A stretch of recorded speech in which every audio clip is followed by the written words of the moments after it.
Hey everyone, it's VM Campos, Magic Fan. Welcome to the streaming Saturday. My camera looks horrible, so let me just adjust that. Welcome to the Saturday stream where we're going to talk and play some Magic, and I've got some game codes to give away and a bunch of fun stuff to do. Let me just adjust my webcam here. It is way too overexposed. I had to expose it a bit when I was in a meeting, but I think that looks way better right there, right? I think that looks good right there. So I thought I checked everything, and I swear I know what I'm doing, but okay, we got it going. So there we go. So welcome to the stream. Shout out Paperback. Welcome. Thanks for joining. So we've got a lot of stuff to do. This is the unofficial early access streamer event, but not really. You might have heard that Wizards of the Coast actually canceled it kind of last minute, and you know they have their reasons and such, but our loss is actually our win, because then they gave me and other content creators game codes to give away to all of you, so that's what we're going to do. But let's first do the usual checks here to make sure that all of the cameras are working properly. Just got a notification. Okay, so game cam is over here. There's the game. I'm also overexposed there. Okay, let's fix that. When I was checking my setup a little bit earlier, it was with different lights. So then, oops, the cat jumped over there where he's not supposed to.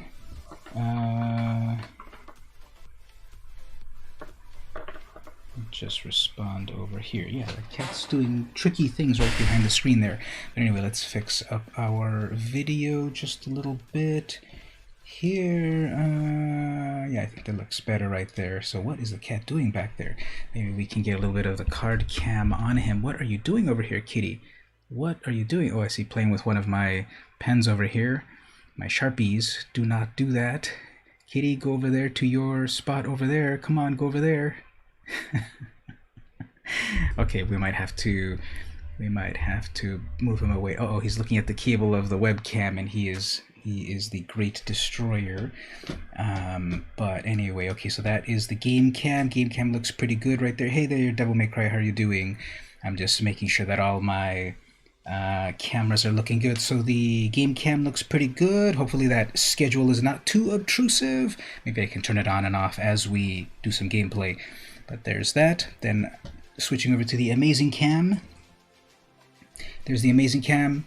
Looks good. I'm inside the game. Amazing. How is that possible? Right. Switching over to Full Screen Cam.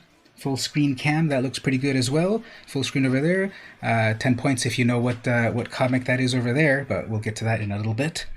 Switching over to the webcam screen. The web browser screen. Everything seems to be good over here in case we need to pull up some stuff on the web browser, especially when we do the contest, the giveaway, and all that good stuff coming soon. And then over here we've got the card cam. Card cam looks good, so we've got some real life booster packs of Strixhaven to give away as part of a booster break. We'll come to talk about that in a moment. And that means that all of my cams seem to be working. All my cams seem to be working just fine. I'm just answering a text message over here. Why is my text... my text looks incredibly tiny. Why does it look tiny? I made a little change earlier to something, but then now the text looks tiny. Whoops, okay, let me take a moment to fix that. Haze Buster, welcome. Yeah, we're going to do... There's our schedule right there. If all of you can just type, what is your favorite set of Magic? Yeah, I think I'm going to have to take the little cat outside. Tell me, what is your favorite set of Magic as I figure this out. Why is my text tiny? It was working for 1,000 years. Hey there, Squid, welcome. We're right on time for stuff, but I just need to fix, why is my text small? Let me go in here. Where is my setting? Here we go, 15 size. Let's put it, I don't know, at 55 size. So is that going to be better right there? Click done. Say a few syllables. Theros, we got to vote for Theros. Testing. Is that original Theros? Yeah, did that get bigger or not? Just a moment here. Obviously, we want to see each other's... I should probably just turn the camera around over to the cat because he's way more entertaining than me at the moment. Okay, let's make that even bigger. Let's put it at 140. How big is that? Does that look okay?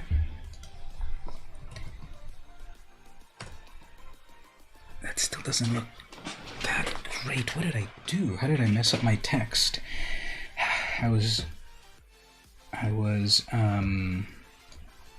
I swore that I got all of my stuff set up do I have to press done? I swear that I got all my stuff properly set up. Ooh, Ice Age. Yep, that's actually the correct answer.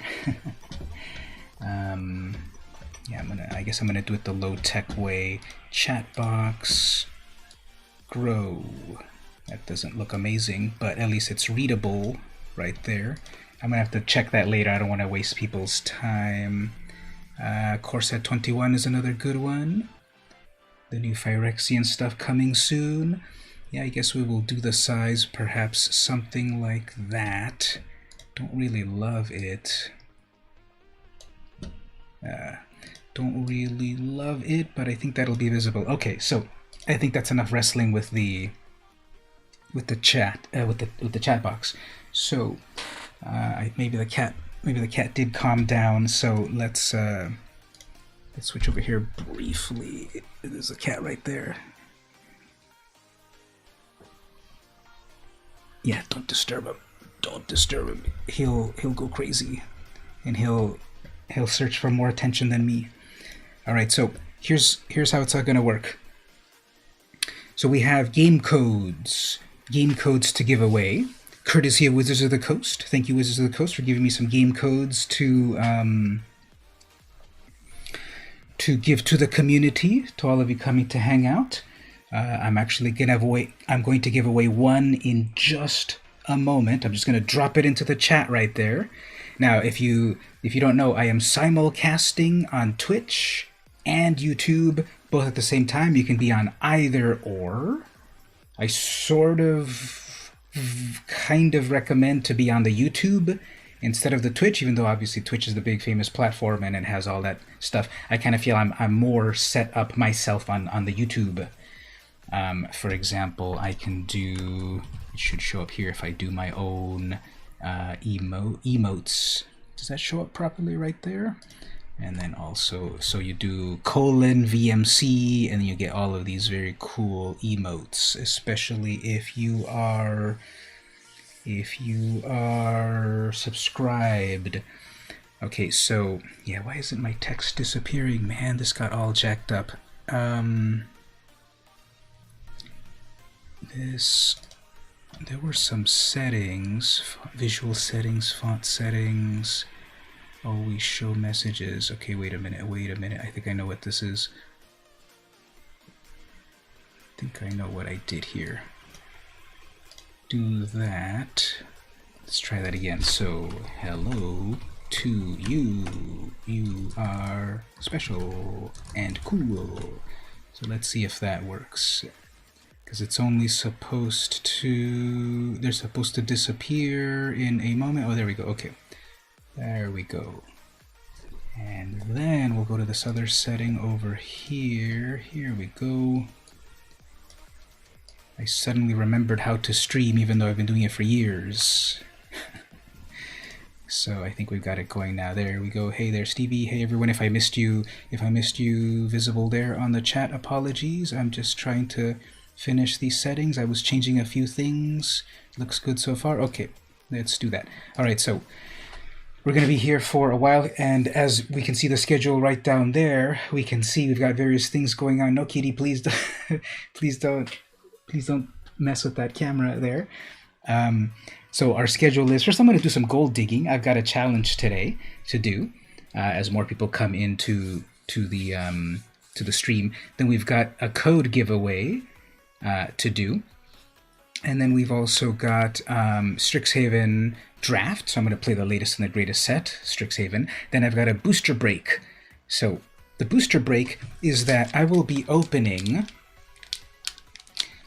throughout the night or whatever your time zone is, I'm going to be opening 4 booster packs of Strixhaven School of Mages.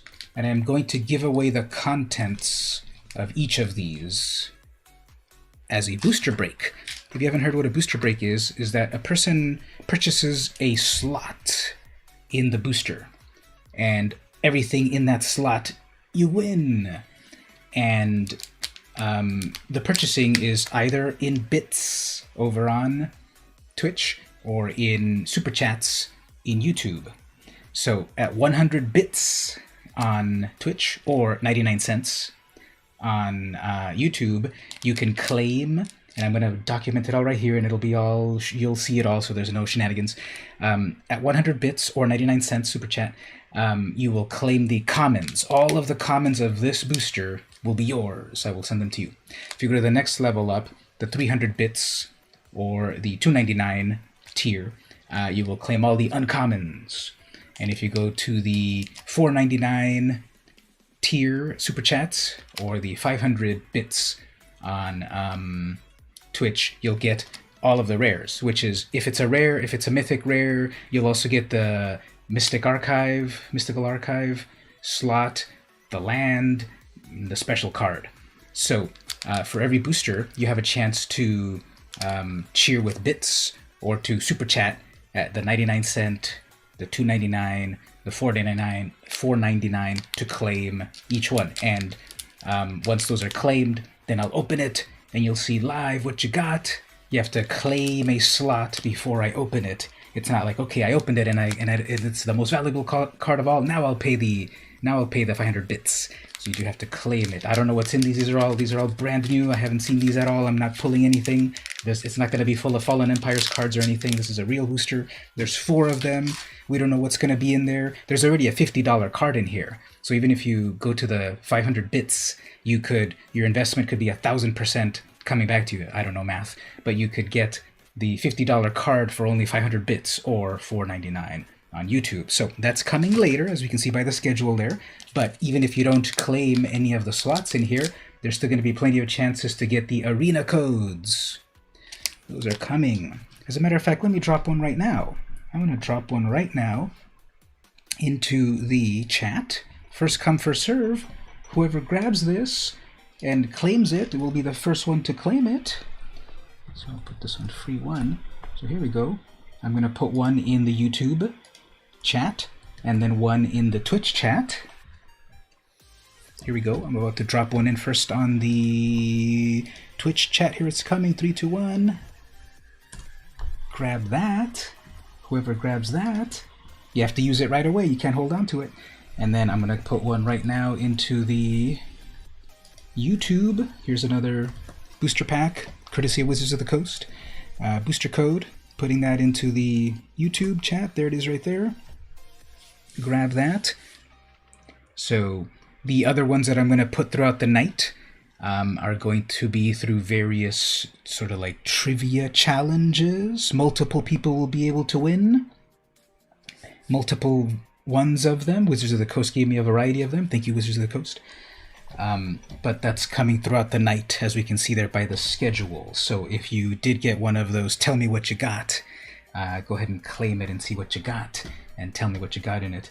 The other thing to do is you've got to also, if people are not in the Discord, there's the Discord link. Go to the Discord. There's going to be a contest. I can show it right here. There is a contest. Switching over to the web browser. There is a contest channel on the Discord, the link I just put in there. It is currently locked. I will unlock it at the right time. There will be a trivia contest. Several people could have a chance to win these, and I've got plenty to give out throughout the night. So if you don't want to participate in the booster break, no problem. If you want to instead get the completely free stuff, you just have to be in the Discord and answer the trivia questions, and you could win game codes on Arena, or you could win in real life cards if you participate in cheering with bits on Twitch, or Super Chats on YouTube. Make sense? I'll repeat myself, of course, as the game goes on, as the night goes on, but that's the idea. Do those things make sense? We've got free codes, and then we've got the booster breaks that you reserve a slot. That's the idea. So I'm gonna do my gold digging. So I've got 500 gold to try to get at the moment. So we'll do some gameplay. I'll do the Strixhaven. I'll do the Strixhaven drafting as time goes on. But let's play a little bit here. I just made it up to diamond a moment ago. Play 20 black or red spells. What do I have? Yeah, I'll just do I have a red and black deck? I'll just play a mono black deck for the moment to just get these as soon as possible. So how's everyone doing today on this Saturday? Were you up to anything fun? Anything interesting? Anything out of the ordinary? Anything just the usual? Tell me about your day today. And actually, where's the big book of questions? Where did that end up? Oh, here it is. So if you visited the stream before, you know that I do the question of the day. We'll do one of those in a little bit. So the opponent has Alayla, Artful Provocateur. That's a pretty good card. It can really get a lot of value, but I have removal. I have the Underworld Dreams, which combos with my other thing. And then Veto to gain life. Field of Ruin. Cards go brrr. How does everyone say that in their minds, actually? Do people actually say it with a lot of trill? Cards go brrr, or cards go brrr. Anyway, welcome, Alan. Good to see you. Congrats on the Twitch. You just got affiliate, right? Congrats on that. Well, this would be nice if I could get one more mana. The opponent is about to summon their Alayla. Actually sat for university exam earlier today, so this is nice. That's good. Take a little time off from those exams. Watch some gameplay, earn some codes, etc. Come on, Alayla. How are you going to artfully provoke me? That's the right word, right? Provoke. Equip that. Fine. There we go. 3rd mana. That's what we want. Alright, so let's set ourselves up with some of this Hooded Blightfang action. That's got Death Touch. If they summon their Alayla, then we can Murderous Ride it, and such. Alright, so as the opponent is thinking, as we can see on the schedule, I'm in the gold digging phase of things. We got a code giveaway. Oh man, we got a code giveaway. Yeah, don't look at that Murderous Rider. Look at the other scary stuff. Yeah, the other stuff is scary. Don't look at that Murderous Rider. Yeah, that's what you want to grab, actually. So anyway, I've got various game code giveaways courtesy of Wizards of the Coast, and got the booster breaks. Booster breaks. Yeah, block that. That's good, actually. Oh yeah, never mind. Whoops, reading the card explains the card. So I should probably read that at some point. Do they have double? Yeah, they're going to be able to equip it right away. So that's going to be particular. This is going to be hard to. This is going to be hard to deal with. Oh, actually, they got greedy. Did they get greedy? Yeah, they got greedy. They got greedy.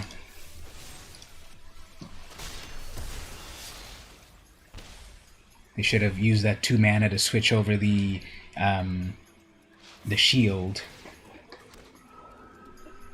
but that's what happens. Alright, so I just need to get my Massacre Worm. Okay, what I should do is I should attack, and then if I attack and then they block with that Prismite, and eventually when I have enough mana, that Massacre Worm gives me... Yes, this is Brawl. This is one of my favorite formats. It's Mini Commander. Oh man. Staggering Insight's a good one. That's going to help them refill their hand. 2 mana. Alright, here we go. We're on track. Alright, let's set ourselves up with this Revenge of Ravens, and then the cat is playing with this. No, please. No, go play with some mice over there or something. Not my computer mouse. Look at this cat over here. Look at him. He just sees fun stuff, and he wants to make everything fun stuff. Okay, so first of all, Revenge of Ravens will definitely help. No blocks off of that.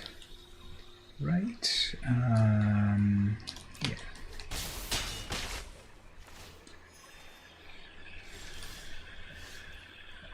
Okay. 5 mana in total. Let's just set up a blocker here. Now he's eating my perfect fit sleeves. Yeah, I swear you give an inch, take a mile. Okay, here's the game plan that will save me. Here's the game plan that will save me. Hopefully they tap out, because obviously they have blue, so they can counterspell. But the idea is, okay, they use up their... No, they have command tower. Okay, so as long as they...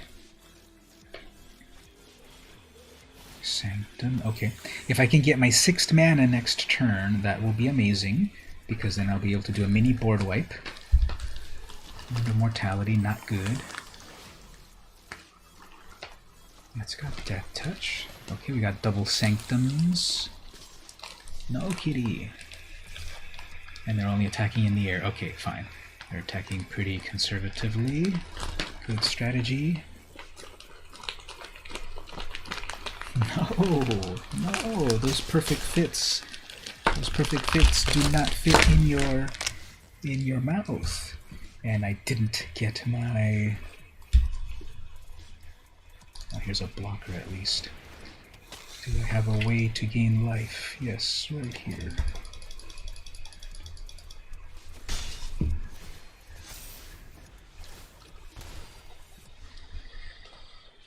Alright, so I have to battle my opponent with 10,000 fairies, and I have to battle my cat as well there. So hopefully I don't misplay. I'm probably going to have to take him out in a moment. I'm going to have to do a pause in just a moment and then take him out. Oh man, this is game over, right? All that glitters, that's an 11-12. So GG opponent. Just go for it. Yeah, don't waste time. You already won. Why are you wasting time? You already have lethal in the air. Don't show off. Okay, so let me do a quick little pause here to take care of these cat paws. So I'm going to play a quick little ad. If there's any ad stuff that is valuable to you, consider clicking on it. It really helps the stream. Let me take a little break. Let me take this cat out, and then we'll move on to the next things. BRB.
All right, we're back. I had to trick him with cat food.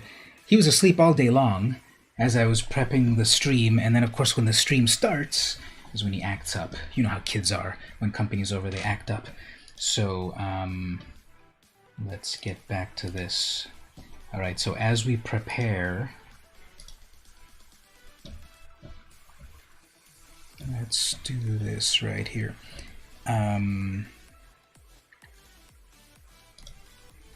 With browser, is that visible? It's not too visible. Let me zoom in on this. Okay, so here's how we're doing this. To prepare this for later on in the night, if you're interested in the booster breaks, so again, here's how this will be done. There's 3 slots per booster. You can claim in one booster, you could claim all of the commons for 99 cents, and I will mail this off to you. Globally, I guess.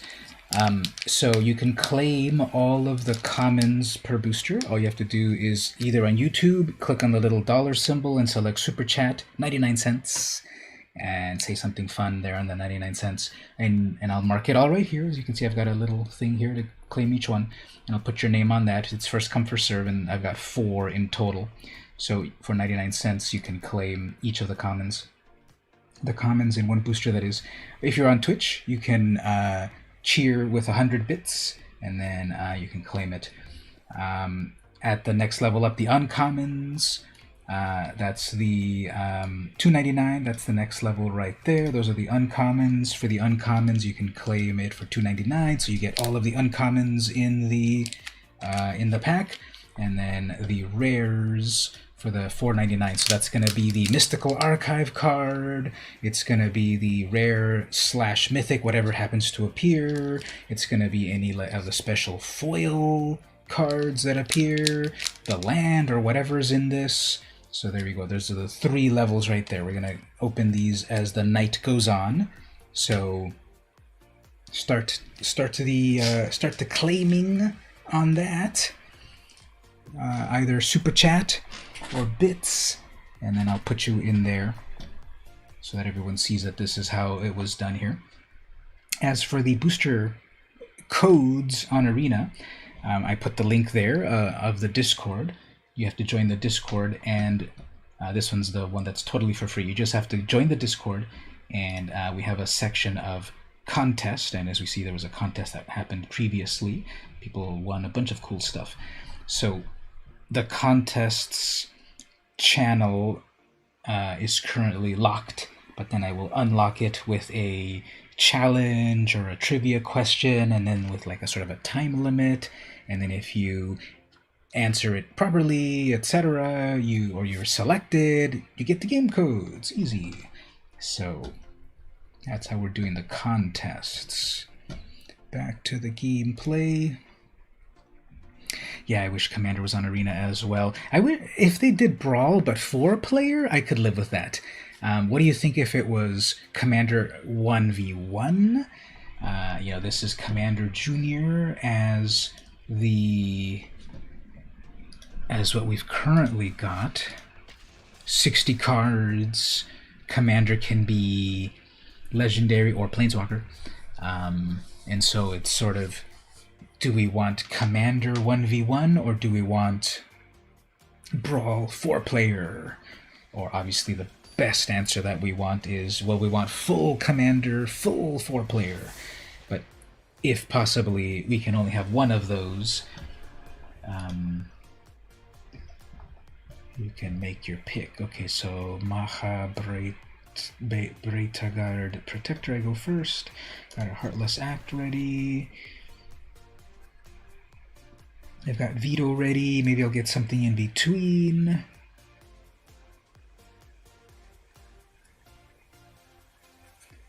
And we'll see. So the opponent is playing some sort of token strategy.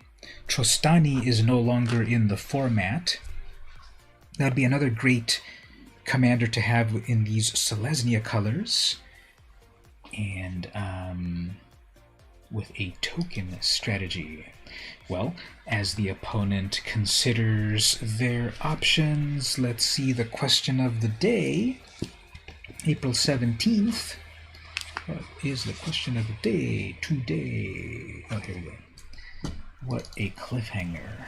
Okay, so the question of the day. Ooh, this one is one of these ones that is way too honest or philosophical for most people to answer, so you can answer if you want or not. But the question is, what do you consider is your biggest shortcoming? Okay, that's gotta get taken out. That little guy can grow really big, especially with those counters. So let's get it out of the way.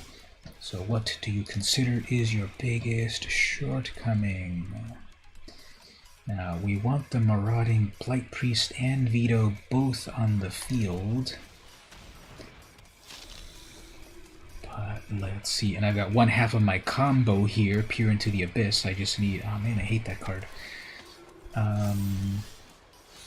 Yep, I need to get rid of that as soon as possible, if possible. Let's see. They have 4 mana in total. They probably have some bite spells, but first a sword, which they'll be able to equip, right? That's only 2. Yep, that's already a 5/3. Amazing. So, joke's on you, I can double block. I can also do this.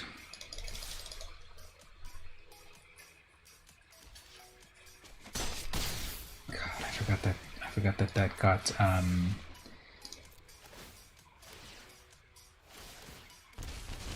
I forgot that got vigilance. But and then we got a Heliod. Okay, this is amazing. Ban Heliod on Brawl. It is just so overpowered. Now it is related to creatures. All I need to do is get one of my many removal spells, which that is not a removal spell. Amazing. Okay, let's make an 8/8.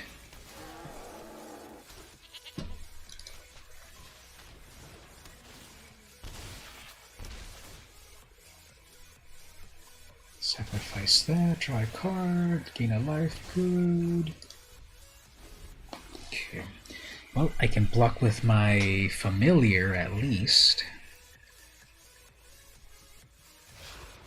Maja. That goes online. Amazing. Okay. So I can take a little damage. Once again, I have plenty of removal in this deck, so if I can just attacking with my own goats. If I can just then you have one less thing to sacrifice. If I can just get my removal and remove their commander, then Heliod, that's not removal. Okay, well, again, just bring in another scary creature. Sacrifice a goat. No sacrifices, okay.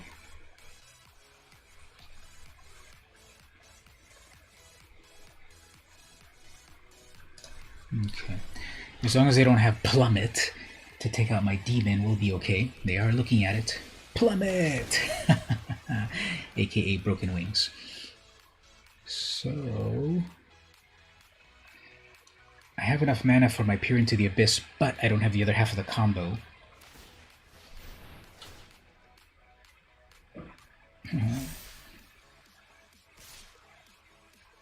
Yeah, I can take 10. I can take 10. There we go. That's what I'm looking for. That's what I'm looking for. Now that it's a creature, how do you kill a god? Very easily. You exile it. And then here we will Heraldic Banner.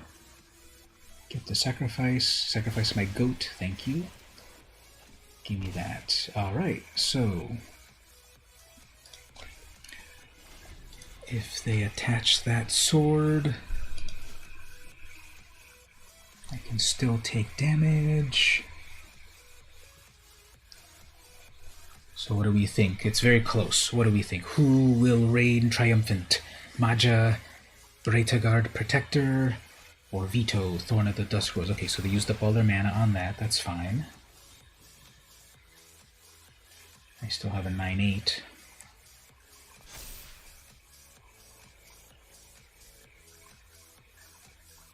They'll attack with their 6/6. That's fine. Oops, they're attacking with both. Okay. That's 10 in total, but nah, we'll be okay because then I'll just summon Veto, and then that'll do a lot of cool. That'll do a lot of cool stuff. That is not equipped, so you don't get it back. There you go. Sacrifice anything? Ooh. Can live with that.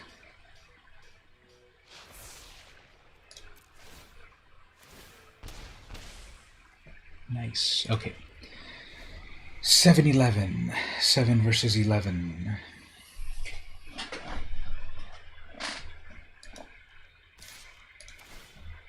Create a beast.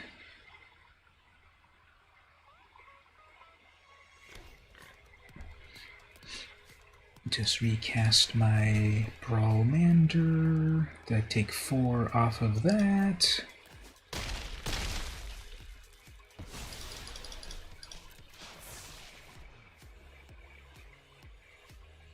They have 3, 4, 5. They could equip or play something. They have, I'm surprised they haven't played their bite spells yet. Okay. Genrazor will destroy my Mana Rock. Huh. What would be amazing? Actually, this is game over. Right here. Well, not exactly game over, but we'll see.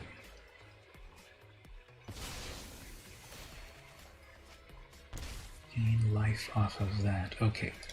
So let's see. It's going to be 2 damage.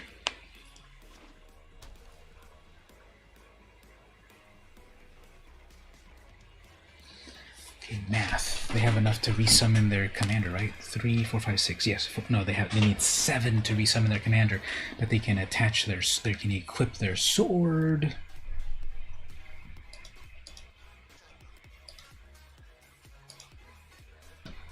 Hey there, Mark. No worries at all. I've only been active a little bit, trying to battle this opponent. It's very close.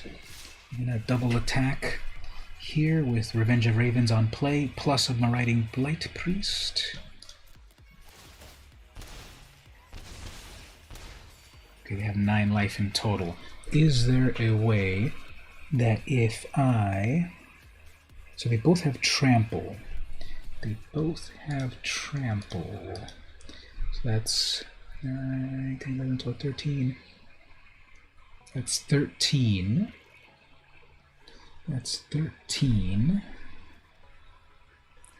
That's 13. I can nullify 2 out of that.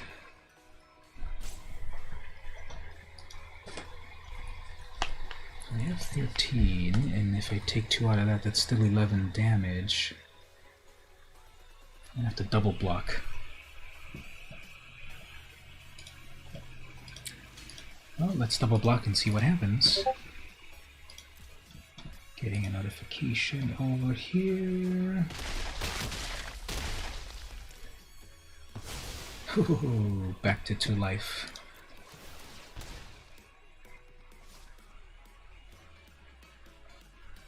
And what else? Radan. Okay.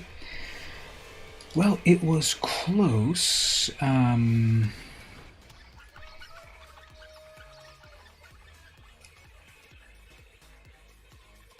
It was close.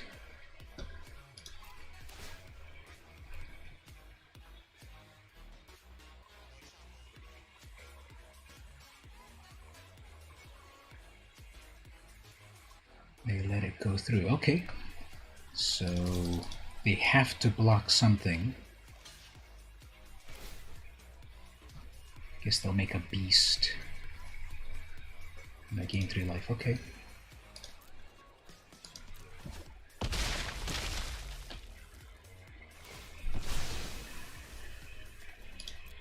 Back to their hand.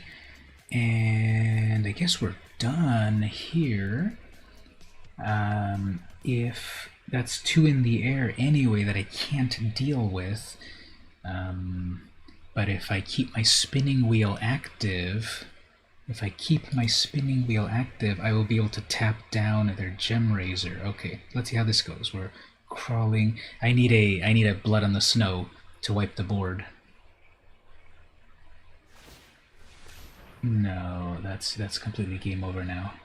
Alright, well, good game, opponent. If they hadn't attached the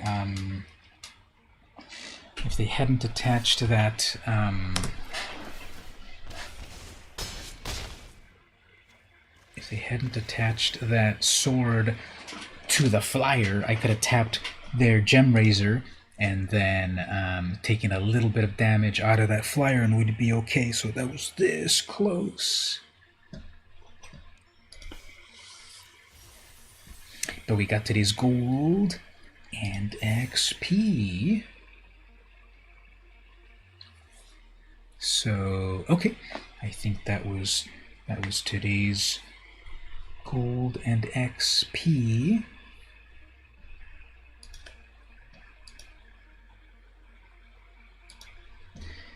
Let's give away some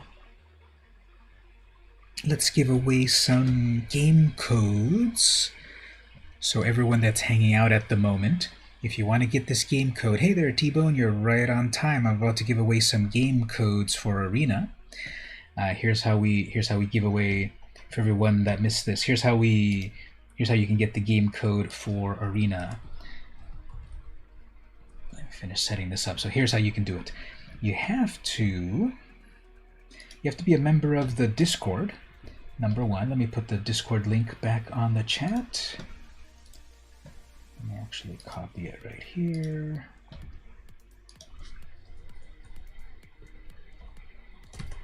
Okay, so you have to be a member of the Discord. It's putting that right there. Whoever's in the chat hanging out, welcome. If you're not a member of the Discord, I'm giving you a moment right there. Join the Discord. This is how we're going to give away the game codes. I've got 3 game codes to give away.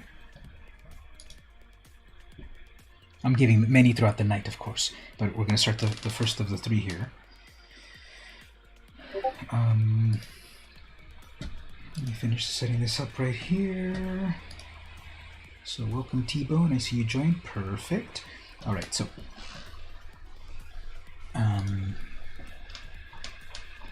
one more thing.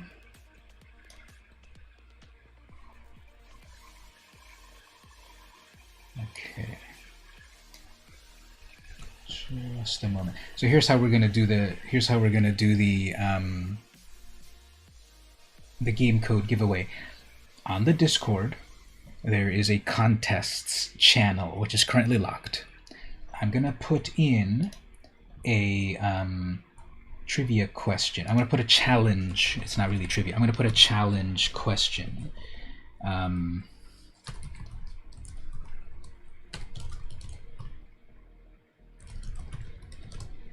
going to put a challenge question, and you have to put a link right here. Let me show it over here.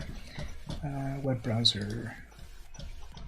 You have to use scryfall.com. I'm going to ask a challenge question about a magic card, and so the first person, the second person, the third person, whatever I decide to answer will win. Now, if I say which is your favorite land, and someone types swamp, that's not the answer. The answer is that you get a link from Scryfall of the swamp, and then you paste it into the Discord channel, right there, like that. So that's how you're going to answer, not just typing swamp. We're not just typing the answer. We're going to make it a little slightly more involved.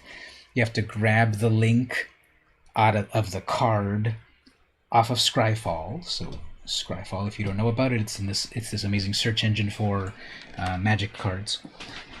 So you're going to find the card that I'm going to ask for, and then paste it in to the contest channel, and then you get the game code. That's it.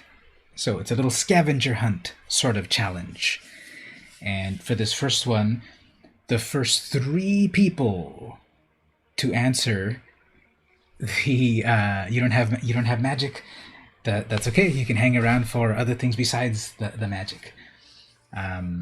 So comic books or the snack chat. I've also got snack chat. I'm going to reach over to the bag of snacks in a moment. I've got some snacks to try out as well.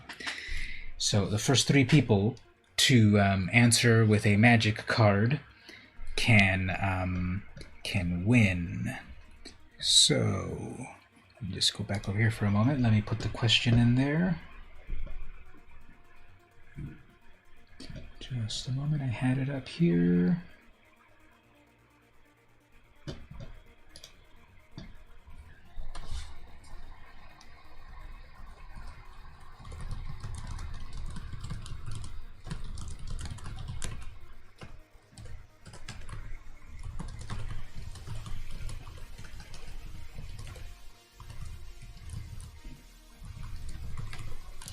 Okay, so oops, message retracted. Perhaps there was something on my software here retracted your message for some reason, perhaps. Hopefully that wasn't a little bug or whatever you said. But okay, so so reading towards here, actually, now that I'm catching up on the chat here, you're saying, I'm Mark's son. For some reason, I thought I read in there, hello, Mark's son? I'm like, huh? I don't know. I'm just managing so many windows and stuff here. But okay, welcome then, T-Bone. Your dad comes to hang out to the stream every week, and it's greatly appreciated. He's a cool guy. Cherish him. So I'm going to put the contest, and then unlock it, and remember you have to get a link from Scryfall. So I put the question in, and I'm going to then do the unlock permissions.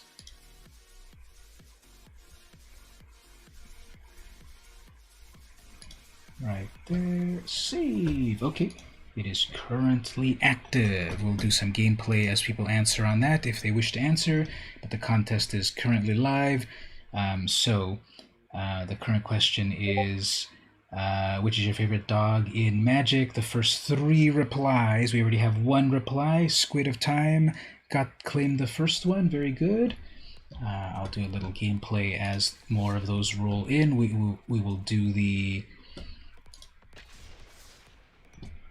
other things for the night, but we've got, okay, so we've got, I'm gonna put one for you so far over on my other notes. Too many windows open. Okay, so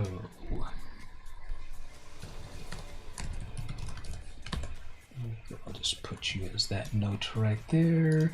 You've got one so far. Congrats on that, Bob. Bob the dog is like the strongest dog of all. You don't even know. There is actually the nickname in the world of Magic cards. There is a card that people have nicknamed Bob. It's not a dog. It is a human wizard or something. But there is a Bob in the world of Magic. Revitalize. And we got the second entry by Aiden. Okay, so the first entry was Bolt Hound. That I like that dog a lot too. I really like the art on it. So Squid got a booster pack. Aiden was the second answer with Mowu. the legendary doggo, and you claim the second one. Great, perfect. Let me add you to my list over here. Oh man, don't banish me. So Aiden, you got the next one.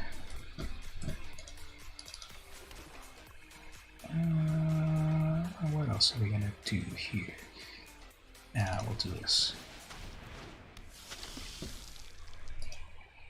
So, there we go. Aiden, you got the second one, and there's one more slot left for one more. I might not give you the code right at this moment because of the gameplay and all of that, but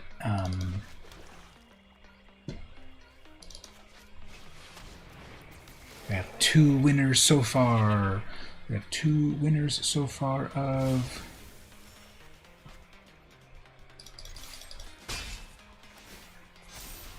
game codes, and I've got plenty to give out. Thank you, Wizards of the Coast, for giving me those game codes to give to the community. And I got more to give out as the night goes on. So 2 have been claimed so far. What does Hopefrey do over here? Spirits get a +1. Okay, well, that's really nice, but the problem with okay, I'm gonna wreck this person's whole career. What is this? How does the saying go again? I'm gonna end this person's whole career. Ooh, mini board wipe.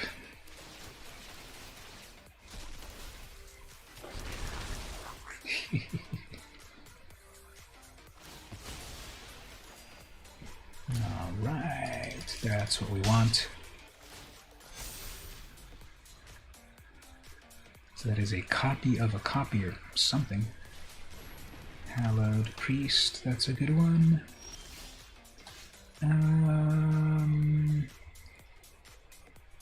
How about we finish the game in style? So, T-Bone, there's so many of these nicknames to cards. Here's another nickname. Gary. Gary is the nickname of this card right here, Grey Merchant of Asphodel. This really swole guy right here, he's about to win me the game. Thusly. Oh yeah, I have a bunch of these.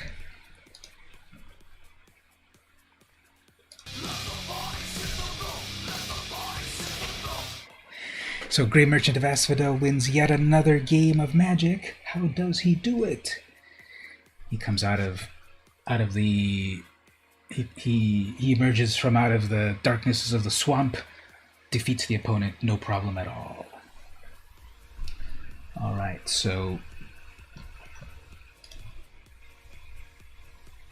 we got a win right there.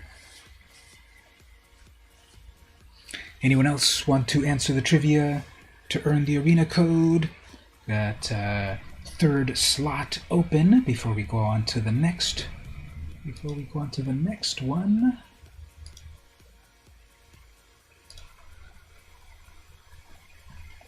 All right. Okay, so let's we're gonna do. So I've been streaming for 1 hour. We're currently in the code giveaway. We're in the code giveaway aspect of things. Okay, so for the people that are new, that have come in recently into the chat, we're also doing these booster breaks where I'm opening the contents of a real-life booster pack. Brand new Strixhaven, have not opened it yet. You can reserve the slots of the uncommons, the commons, and the rares, either on Twitch or on YouTube. You can cheer with bits, or you can super chat. 100 bits reserves all of the commons of a booster. All of them, you'll get them. I'll mail them to you. 100 bits, or in the parlance of YouTube super chat, the 99-cent super chat can reserve the commons. The next level up, the 300 bits or the $2.99 on YouTube reserves the uncommons, and then the 500 bits or the $4.99 on YouTube reserves the rare. The rare slash foil, mystical archive, land, whatever like the final special cards are. So one booster will be divided up to 3 people. All I have to do is either cheer bits on Twitch or super chat on YouTube and reserve. This one is currently unreserved at the moment. If anyone wants to claim the pieces of that, all you have to do is click the button right there on Twitch to cheer with bits, or the little dollar to super chat on YouTube. Either or. We'll open those later as I give out game codes as the night goes on. The shocking answer of a red dog. It's actually the perfect answer, I think. That reminds me. Do you have the Bolt Hound in any of your decks? That might be a kind of a cool. I don't remember if I've seen it in your decks, but that'd be a good one, right? Because it gives all your attackers +1, and it's got haste itself. So after you've hasted Etali, etc., you can give it a little extra +1. It's kind of fragile, of course. It can easily get blocked, but it gives all your creatures the +1.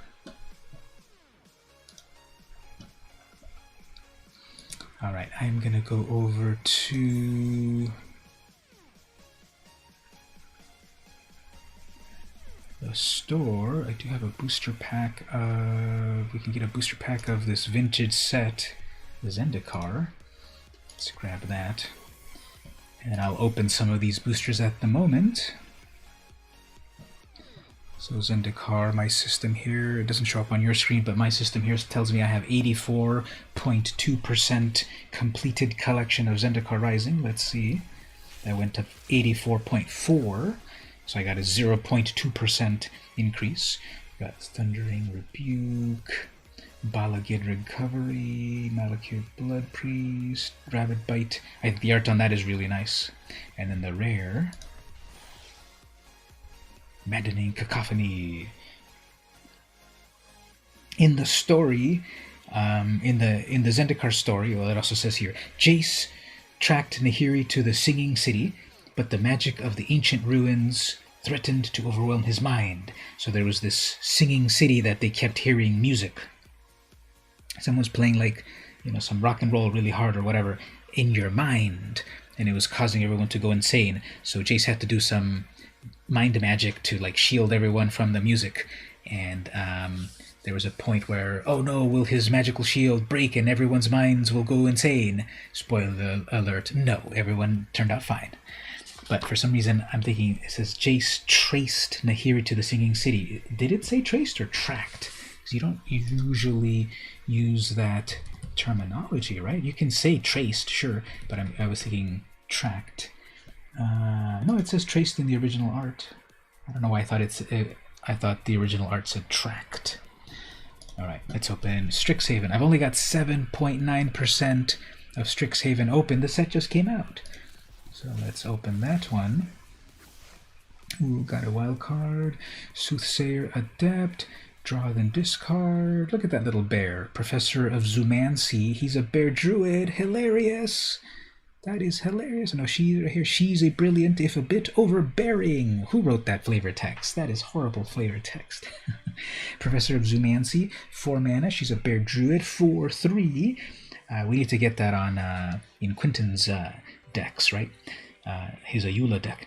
When Professor of Zoomancy enters the battlefield, create a 1/1 black and green pest creature token. When this creature dies, you gain 1 life. So if you do some recursion, bringing them back from the graveyard, I know he loves to do graveyard stuff, so let's tell Quentin to put Professor of Zoomancy into his bear deck, just because it's the cutest bear ever. Leyline Invocation, create a 0/0 green and blue fractal creature token, put X +1s on it, where X is the number of lands. So that can be pretty big, especially at 6 mana. It's going to be a 6/6. It's going to be a 6/6. Well, if you're ramping, it might be smaller. But if you've got a lot of mana, that can be a huge token, although it dies to unsummon. So defend the campus for mana. Let's petition Wizards of the Coast to change it to be defend the VM Campus. Instant, choose one. Creatures you control get +1 until end of turn, or destroy target creature that is big. So yeah, all your creatures get a +1 for the final Alpha Strike. That's fun. Or destroy a big thing. I'd rather that it exiled than destroyed. Prismari Apprentice, 2 mana, 2/2 Human Shaman. Magecraft, whenever you cast or copy an instant or sorcery, the apprentice cannot be blocked if the spell has mana value of 5 or greater. So nowadays, spoiler alert if you haven't all realized it, Wizards of the Coast has changed it so that it now, hey, Really Evil Rick, I didn't even notice. Sorry, I don't know, I didn't see there that your words got sandwiched in between T-Bone and Squid. So sorry about that, but Rick, thanks for joining, if you're still here. So anyway, Wizards changed this to mana value instead of converted mana cost.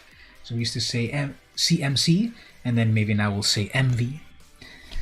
I will. If the spell has an MV of 5 or greater, put a +1 counter on Prismari Apprentice, collect a card in real life, and make the altar yourself for your followers. That's a good idea. Since it's a common, we could do that. Here's what I did have, though.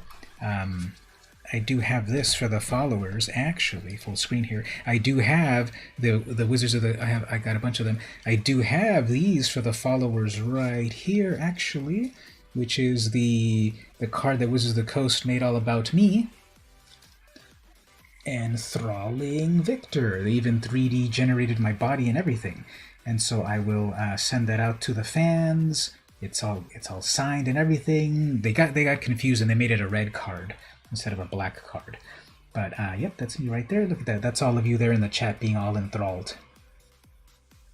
And you can get it in silver, you can get it in gold, or you can get it in copper. Signature right there. So, where did the other one go? Right there. Where did the gold color go? Somewhere. Anyway, so yep, got some of those right there. You will be able to get your own Enthralling Victor right there, and it's foily and everything. And you can play it in your decks. So, got it. All right, back to the Cracker Pack right here. And we got one of the Mystical Archive, which are actually in the real packs right here. That'll be one of the ones that you get if you cheer at the 500 or go to the 4.99 super chat. Destroy target creature or planeswalker with mana value of 3 or less. And the rare of this booster is the Selfless Glyphweaver modal double face cards. You've got 2 different things on both sides. Evil Mage can also sign cards, definitely. He will sign in blood. That is the name of a real card, right? And you'll get it signed as well. So it's black versus white here. 3 mana, Human Cleric, exile Selfless Glyphweaver. Creatures you control gain indestructible. And it's a 2/3. Or you pay 8 mana. Well, this better win the game. Deadly Vanity. Choose a creature or planeswalker, then destroy all others. Kind of cool. You select your own creature or planeswalker, and everyone else's gets destroyed. So that'll do stuff. And in a commander game, 8 mana is a trifle. So that's a pretty cool effect. And then the next booster. I'm at 9.0 collection according to my system here. Got a common. Witherbloom Campus. Enters tapped. Gives you Witherbloom mana. So if you're still calling it Golgari, come to the 21st century. This is Witherbloom now. You can also tap it to scry.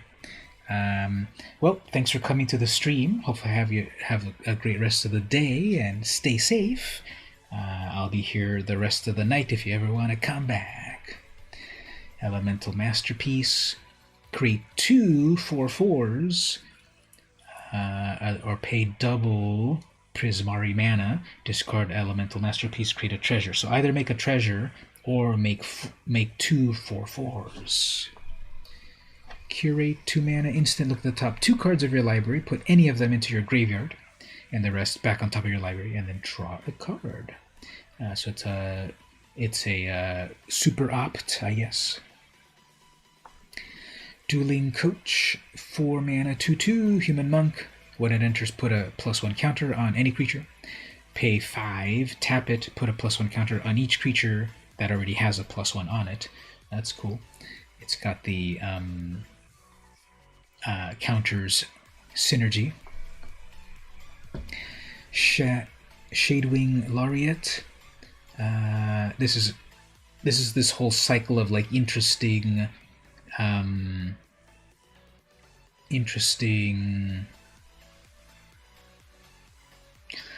mana costs. It's got the regular mana, it's got the hybrid mana, and then the regular mana. So a white, a silver quill hybrid, and then a black. Human Warlock, 2/2, flying. Whenever another creature you control with flying dies, put a +1 counter on any target creature you control. So very good for aristocrat strategies, where if your creatures die, stuff happens. And I think the art on this looks pretty cool. I like those inklings flying around, and then they've also got like the cool ink power. Strategic Planning is the Mystic Archive, 2 mana. Look at the top 3 cards of your library, put 1 into your hand and the rest into the graveyard. And, oh, this has new flavor text. I can offer only information, young one. What path you choose is up to you. And that's Jadzi, Oracle of Arcavios. So Strixhaven is the school where the set happens at, but the plane is known as Arcavios. So like it's not the plane of Strixhaven, it's the plane of Arcavios. It's the plane of Kaldheim, where this is all happening, or the plane of Ravnica, but it's the plane of Arcavios where Strixhaven is at. And the rare Radiant Scroll Weaver. That art looks a little weird. What's going on in that art? Oh, I see. It's a big scroll that's opening up, and then the Dwarf Cleric is controlling it. Okay, 4 mana, 2/4 Dwarf Cleric. Instant and sorcery spells you control have lifelink. Also, that's bringing back that one Boros card from a little while ago. What was it called? Sunspeaker. What's it called? Something Flame and Sunspeaker? Those 2 Minotaur siblings from Dominaria, I think, that would give your spells lifelink. At the beginning of your upkeep, exile an instant or sorcery card at random from your graveyard. You may cast it this turn. If a spell cast this way would be put into your graveyard, exile it. So you can replay the cards from your graveyard for free. And randomly, that's so perfectly Boros, aka Lorehold, aka Red, the randomness of it. Okay, so I've been streaming for just about an hour. Let's take our first break. We'll do the draft. I'm going to draft some Strixhaven. I'm going to give away more game codes. Tell your friends that the stream is going on so they can also get some game codes. I'm also going to drum up a little business in a moment, and then do some gameplay. We got other things there on the schedule. We've also got some snack chat. I have a whole bag of fun snacks to try on the stream. It's just a variety of things. It's from international stuff from Japan, Spain, England, etc. So all of that's also coming throughout the rest of the night. So little break at the moment, and be right back.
And we're back. Okay, everyone, let us get into some draft. Strixhaven just came out, and we've got some drafting to do. I guess I'll put it out there if people want to tell me which. Thank you. If people want to tell me which one they're interested in, should we do sealed or should we do sealed or should we do traditional? No, which one here? Premier or sealed? Any preferences? We're going to do one of these limited events, but which one should we do? Draft or sealed?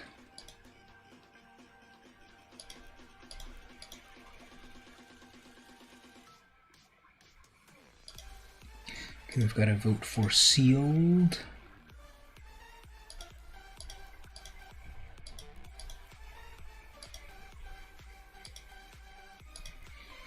Anyone else? What do we think? Sealed or draft? With a sealed, we could do more of a card-by-card analysis. With a draft, it'll be more, it'll be a little faster paced with opponents. Hey there, Team Teeks, welcome. You're right in time to choose. Should we go with the Premier, draft, or the sealed? People are picking one of these two gameplay modes. Which one should we go for? Draft or sealed? The fate of the game rests on one more vote to determine which of the two modes we will play. We got the vote for sealed. Okay, there we go. We got sealed picked. Okay, let's go in for sealed. Thank you for that.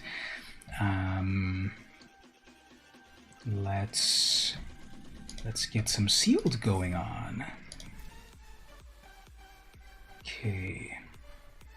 Let's see what good stuff we got here. Wow, look at that animation. All the cards are bursting. Oh, look, we got Cody. we got the new cute artifact critter thingy that is a pet that you can get on Arena. So all I need to do is play this card and then also have the pet, and to really overwhelm my opponent. It says these rares plus 3 more were opened in your sealed. Oh, okay, because it also counts the Mystic Archive.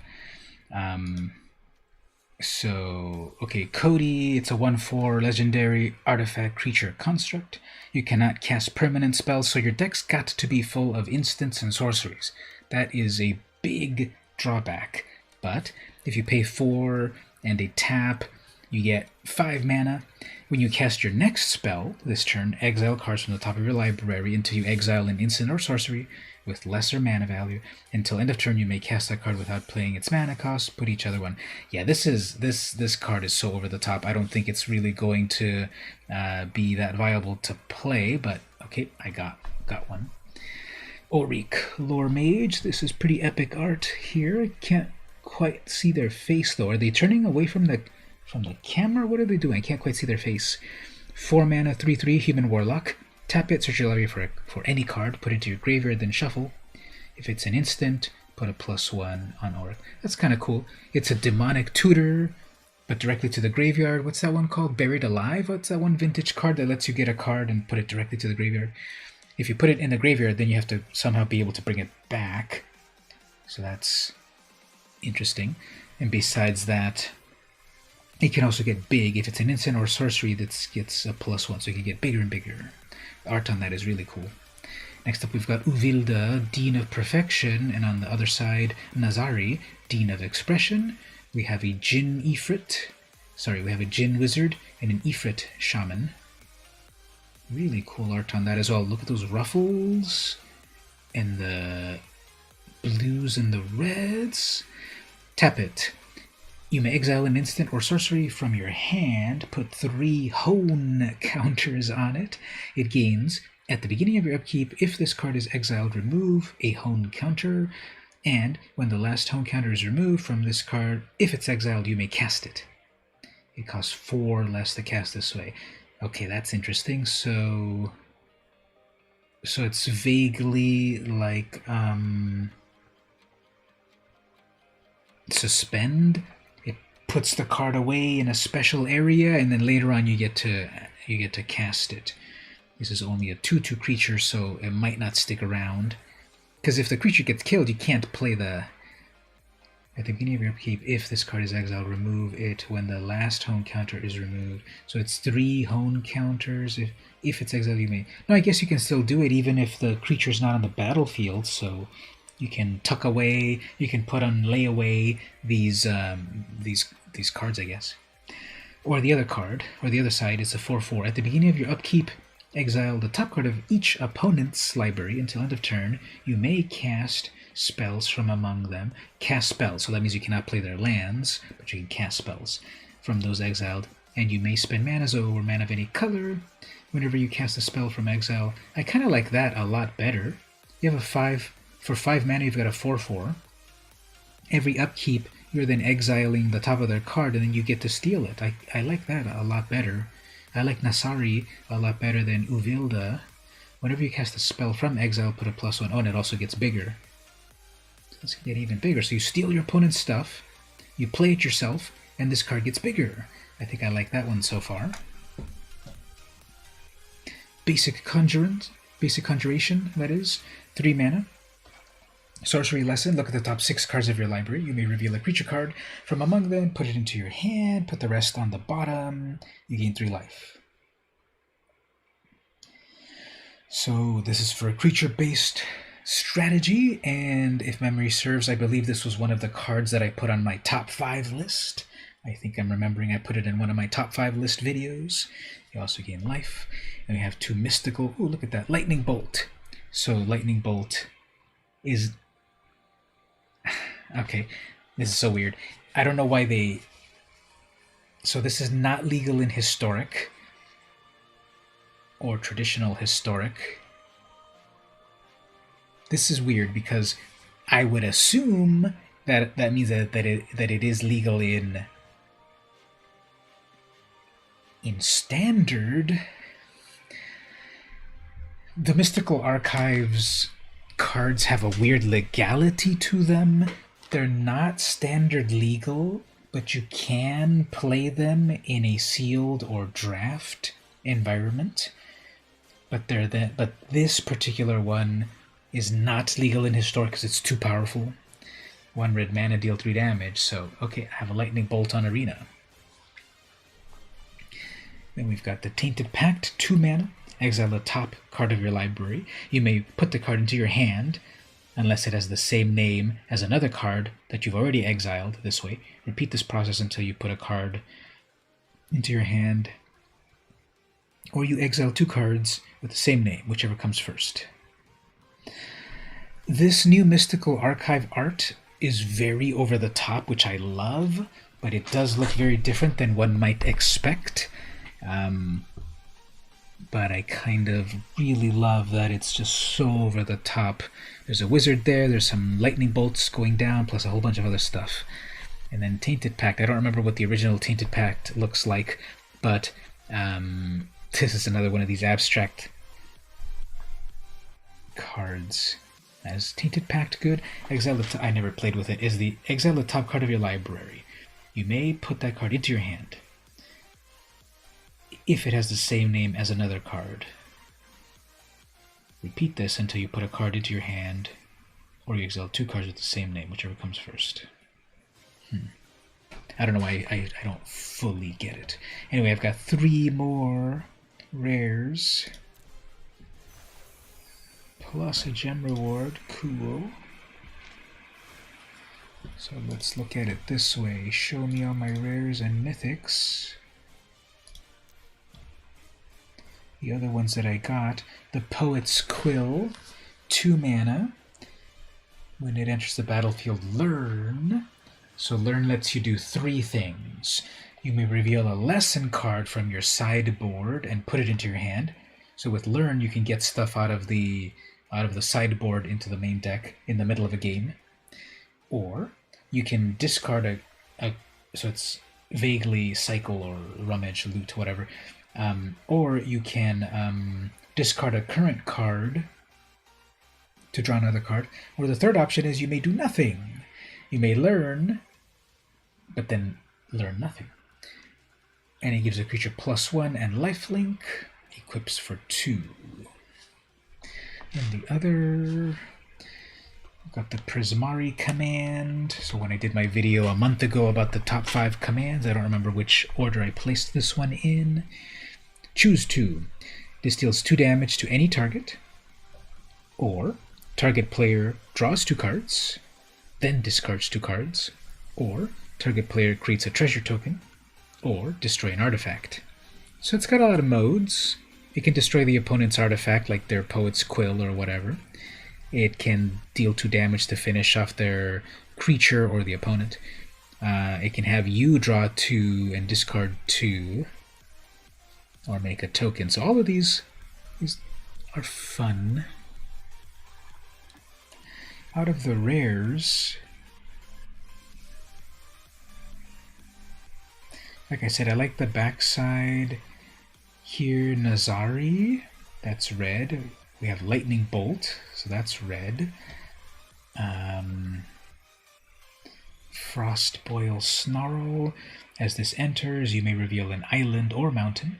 If you don't, this enters tapped. So it's a tap land, but you have to reveal, what are those called? Check lands, or Tango lands, or show lands, or something? Don't these have an alternative name? That you have to first check my card out? Check my land out, something like that? Okay, let's see what the uncommons were. Clever Lumimancer, it's a 0/1 with Magecraft, it becomes a 2/3. Defiant Strike, give a creature +1, draw a card. Stonebinder's Familiar, 1 mana, 1/1. Whenever 1 or more cards are put into exile during your turn, put a +1, but only do it once. Show of Confidence, 2 mana, instant. When you cast this spell, copy it for each other instant and sorcery spell you've cast this turn, so it's got Mini Storm. You may choose new targets. Put a +1 counter on target creature, it gains vigilance. So you could storm into counters. Thunderous Orator, 2 mana, 2/2, Core Wizard, vigilance. Whenever this attacks, it gains flying, if you control a creature with flying. The same is true for First Strike, Double Strike, Death Touch, Indestructible, Lifelink, Menace, and Trample. So it gains the ability of another creature that already has that ability. That's pretty cool. Symmetry Sage, 1 blue, it's 0/2, Flying Magecraft. When you cast spells, target creature becomes base power of 2. So it could weaken a creature, or if it's got +1 counters, do nothing. Got Negate with some cool new art. This wizard is totally like, no, get out of here with that spell. Strategic Planning, pretty cool art. Divide by 0, don't do that. 3 mana, instant, return target spell or permanent with mana value 1 or greater to its owner's hand. Learn. So this is...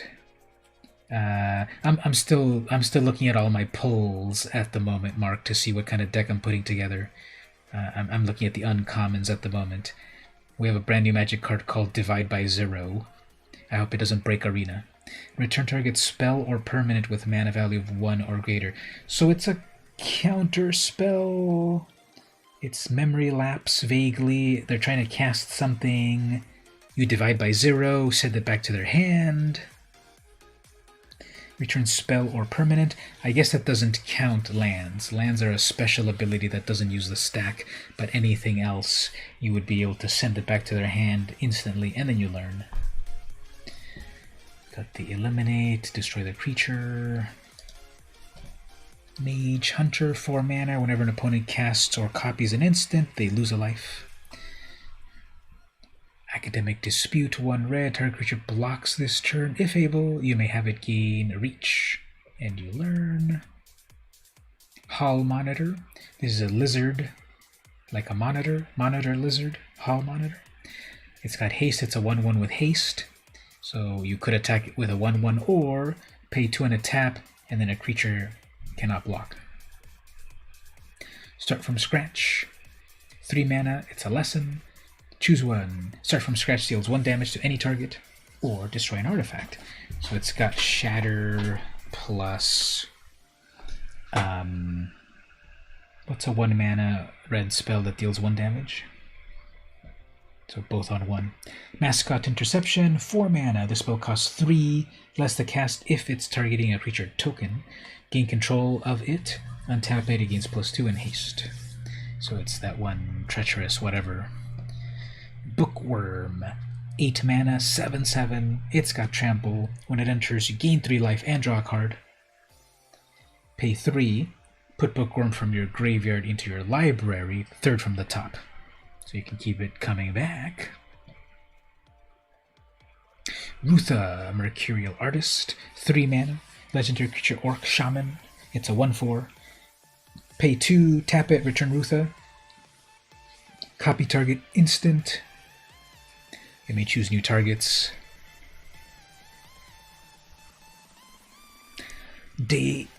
Demagoth, Woe Eater, lots of mana. It's a 7/6. It's a demon. At the beginning of your upkeep, sacrifice a creature. Okay, so you have to sacrifice creatures every turn if you want to keep it. If you don't have any other creature, you have to sacrifice this. When you sacrifice Demagoth, each opponent discards a card, you draw a card, you gain a life.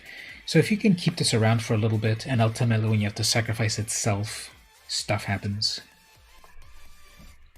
Returned Past Caller. It's a 4/2 flyer. When this enters the battlefield, return target spirit. Instant or sorcery from your graveyard to your hand. Spirit, instant, or sorcery. Okay. Quandrex Apprentice. 2 mana, 2/2 Magecraft. Whenever you play spells, look at the top 3 cards. You may reveal a land. Put that into your library. Put that into your hand. Put the rest at the bottom.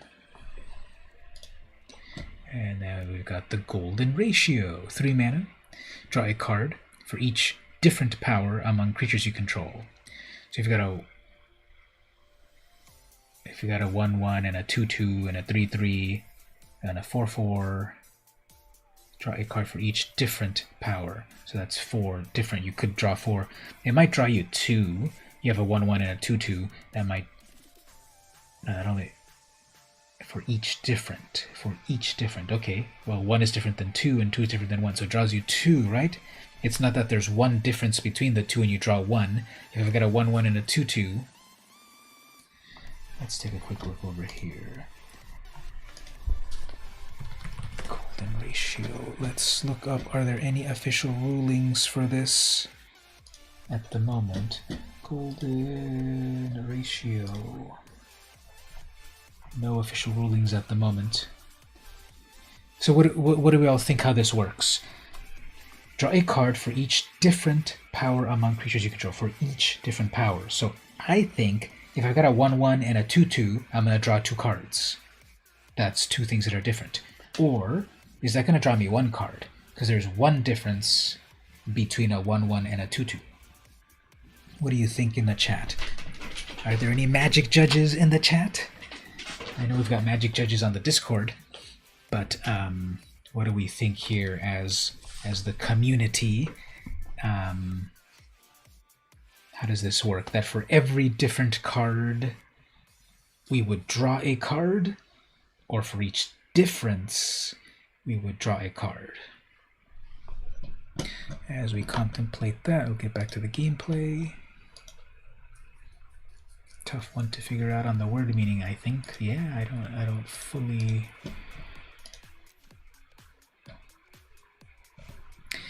Let's see what are our comments. Guiding Voice, put a +1 counter. Learn. Star People, it comes in as a 1/1. When it dies, put the +1 on something else. Beaming Defiance, 2 mana. Target creature gets a +2 and hexproof. Eager First Year, 2 mana, 2/2. Magecraft, when you cast your spell, put a +1 until end of turn. Combat Professor, 4 mana, 2/4 flying. At the beginning of combat on your turn, target creature gets +1 and vigilance. So this could be a 3/3 flyer with vigilance, or put it on something else. I like that. Defend the Campus. We saw this one a moment ago. Creatures control get +1. Reject. 2 mana instant, counter target creature or planeswalker spell unless its controller pays 3. If that spell is countered, exile it instead of putting it into the owner's graveyard. So if they tap out, counter target spell or planeswalker, creature or planeswalker, unless its controller pays 3. If the spell is countered this way, exile it.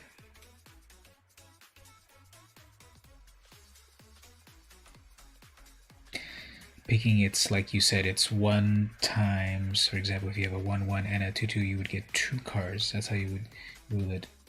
You haven't judged in a while. If we get it to work, if I pick it, we'll see how it works. So we got the draw, then discard. Frost Trickster. 3 mana Bird Wizard. It's a 2/2 flying. When this enters, tap target creature, and they don't untap. This Professor's Warning. 1 black. Choose. Put a +1 counter on a creature, or something gains indestructible. Unwilling Ingredient. 1 black. Menace. 1/1. Pay 3. Exile this from your graveyard, draw a card, and lose a life. So it starts off as a 1/1, and eventually when it's in the graveyard you can exile it and do stuff. That's cool. Arrogant Poet, 2 mana, 2/1. When this attacks, pay 2. If you do, it gains flying. Hunt for Specimens, 2 mana, create a pest. Pests are 1/1s, and when they die you gain a life. Promising Dusk Mage, 3 mana, 2/3. When this dies, if it had a +1, draw a card. Oh, so there's the combo right there. If you Star Pupil dies, and then it puts its counter on the Dusk Mage, and that dies, you get a counter. I mean, you get a card. Novice Dissector, 4 mana, 3/4. Sacrifice another creature, put a +1 on this. So if you sacrifice a pest, this can get bigger. Blood Age General, 2 mana, 2/2. Tap it. Spirits get +1.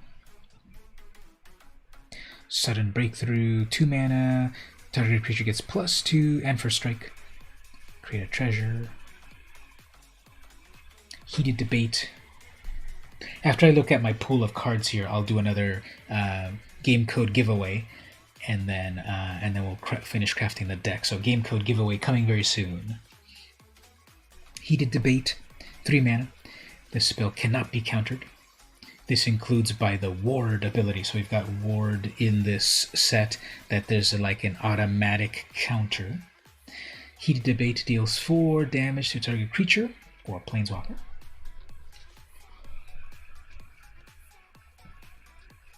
Tome Shredder, 3 mana, 2/2 with haste, creature wolf, very cool art. Tap it, exile an instant or sorcery card from your graveyard, put a +1 counter. That's fun. You've got stuff in the graveyard, this comes in with haste, you tap it, and it becomes right away a 3/3. Fuming Effigy, 4 mana, 4/3, whenever 1 or more cards leave your graveyard, this deals 1 damage to each opponent. Alright, so there we go. Tome Shredder, removing stuff from your graveyard, making the Fuming Effigy do its thing. Plus it's a 4/3. Pigment Storm, 5 mana sorcery, deals 5 damage to a creature. Excess damage is dealt to that creature's controller, so it's got trample damage. Reckless Implemancer, 2 mana, 2/2, pay 5. Double Reckless Implemancer's power and toughness until end of turn. So 2 times 2 is 4. If it was already a bigger sort of creature, then it would get even bigger. So it needs to be already bigger. Scurrid Colony, 2 mana, 2/2, Squirrel, Reach, gets +2/+2 as long as you control 8 or more. Gets +2/+2 as long as you control 8 or more lands. That's fun. It's a 2/2 in the beginning, but then it gets a lot bigger as the game goes on. Springmane Servan, 3 mana, 3/2, Elk. When it enters, you gain 2 life. Silver Quill Campus, it enters tapped. It gives you black or white mana, and pay 4 to scry. Silver Quill Pledge Mage, 3 mana, 3/1, Vampire Cleric Magecraft. When you cast the spell, this gains either flying or lifelink. 3/1 in the air is good. Exhilarating Elocution, 4 mana, sorcery. Put 2 +1 counters on target creature. Other creatures get +1 until end of turn. Spiteful Squad, I like the art on that. This squad definitely looks spiteful. 4 mana, 0/0, Death Touch. When this enters the battlefield, put 2 counters on it. When this dies, put its counters on any other creature. So that's cool.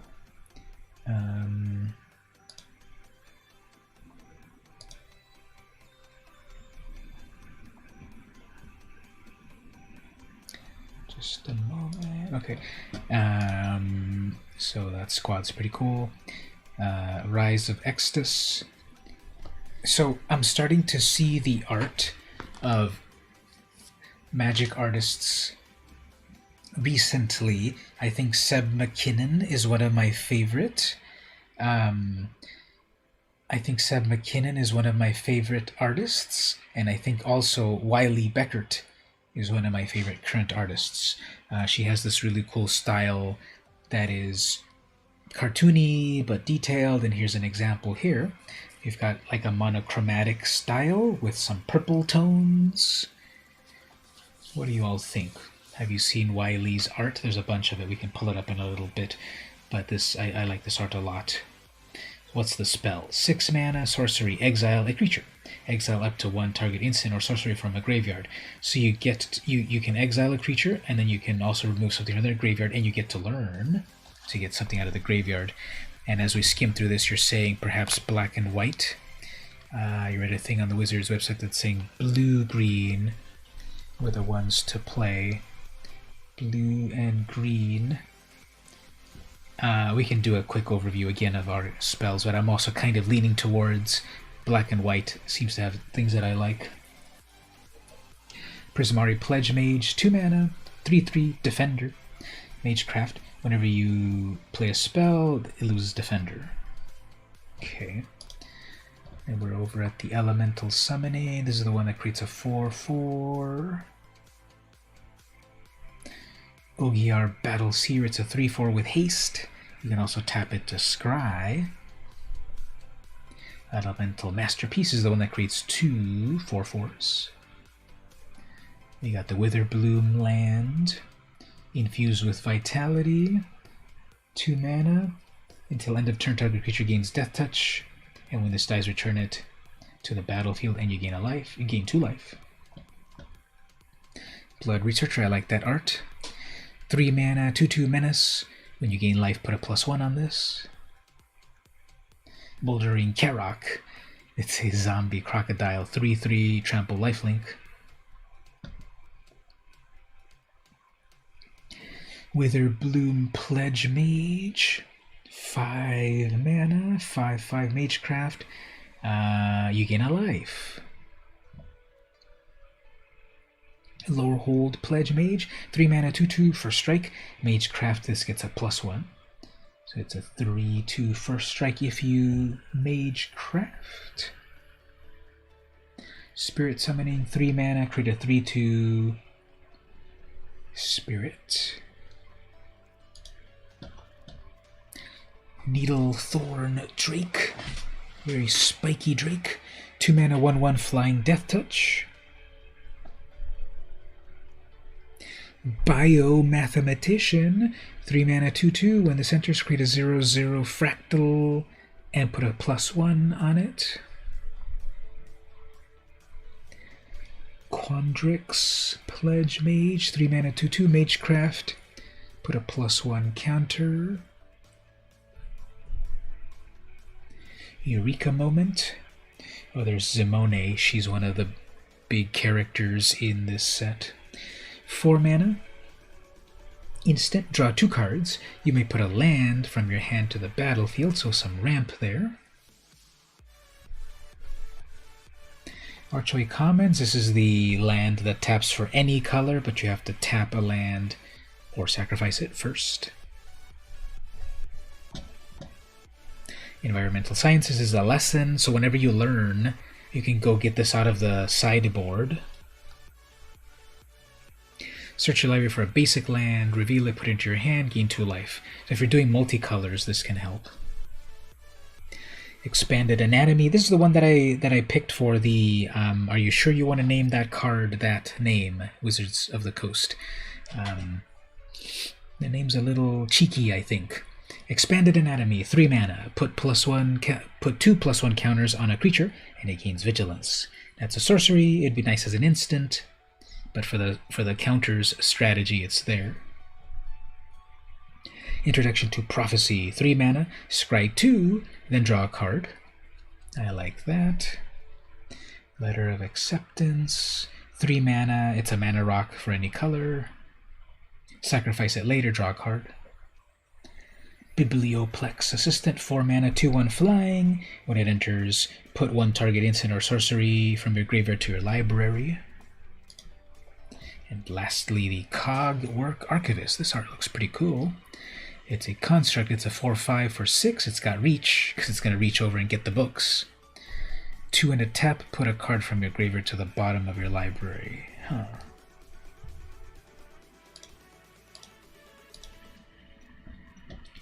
Okay.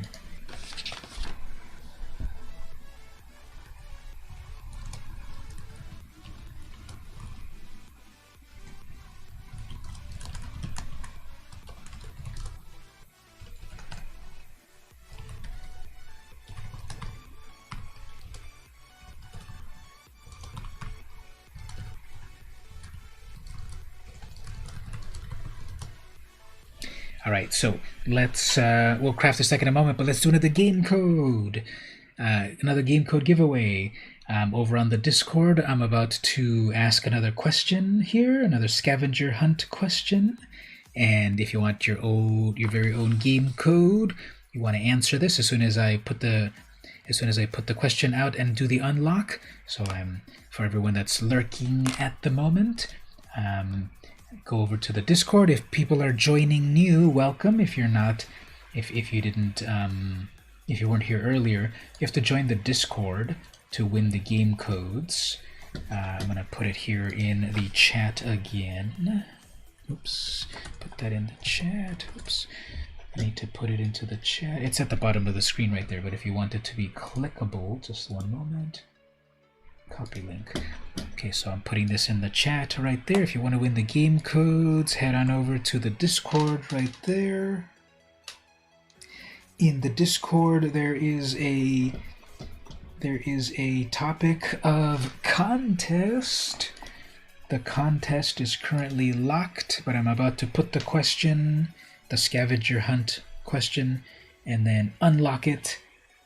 You have to grab your answer from Scryfall. You have to put the link from Scryfall, find the answer on Scryfall, paste the link in, and that'll be your answer.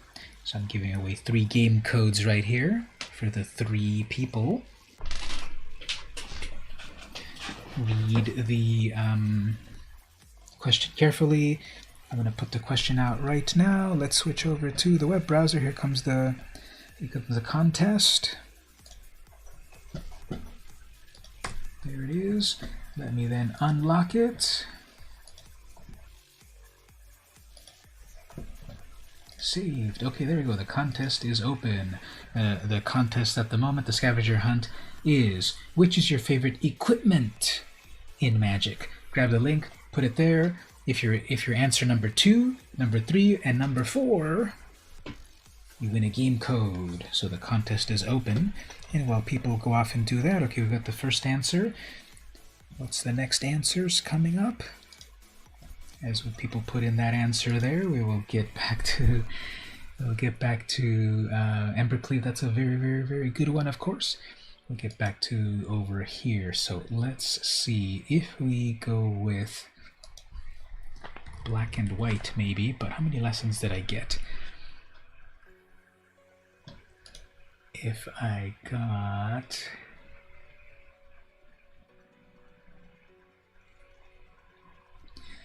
So we have these colorless lessons, only one of each, so that's not too impressive.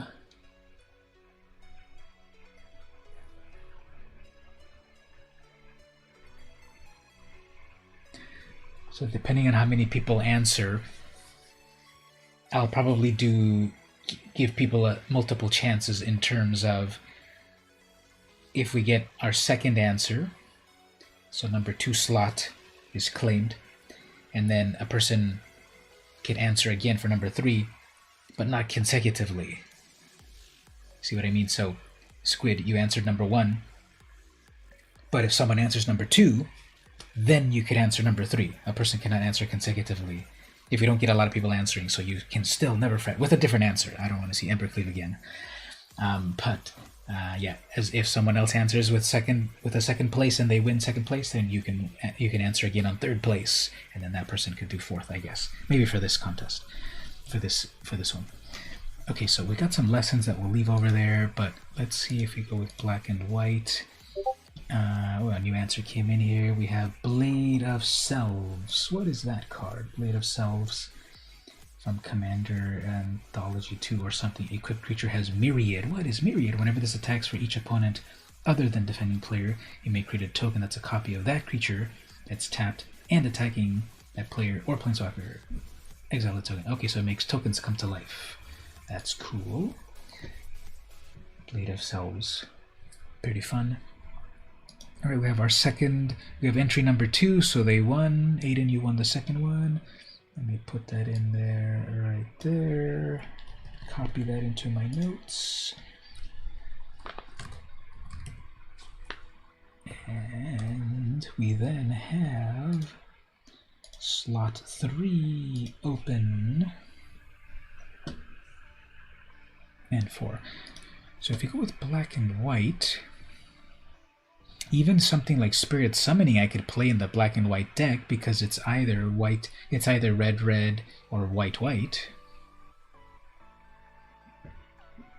And even the Shaman, and we can even do this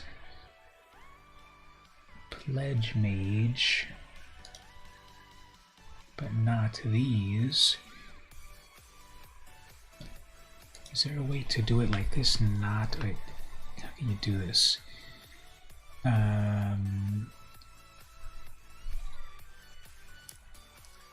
There's a way to do not. The exact phrase color all or fewer than must include more than, same as equals, does not equal green. Can you do that? Don't show me green. Color does not equal green. Is that going to do a thing? Alright, we got Sword of War and Peace. That's a good one. So now this still shows green. Why is it showing green? Oh well. Alright, so the second or the third entry is there. I will put you on my winners list right there.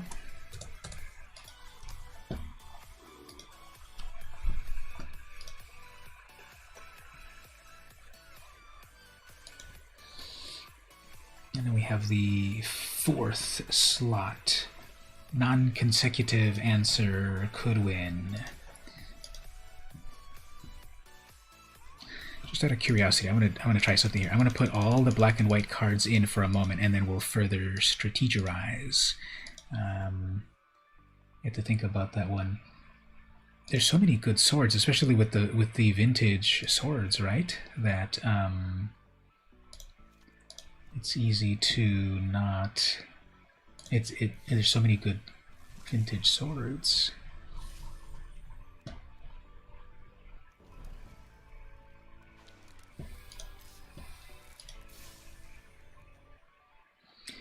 So if I put all of the black and white cards and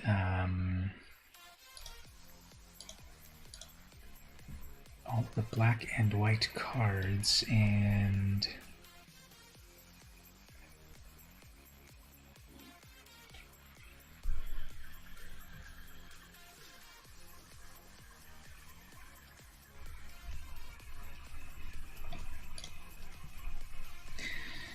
then some of these other strategize. I am strategizing my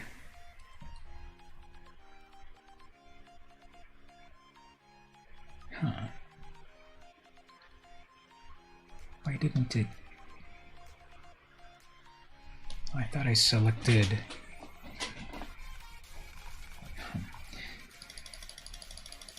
Let's do this again. I thought I selected all of the. Well, there's no way to. That's weird. How come it didn't?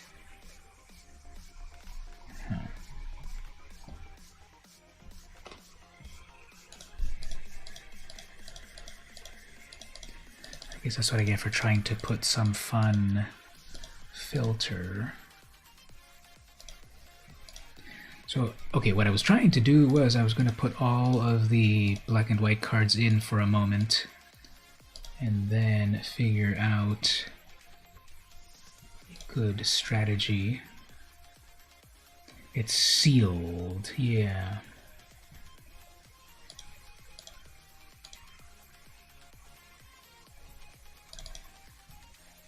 It's 33 cards. So if I only put all the black and white cards plus the artifacts and such,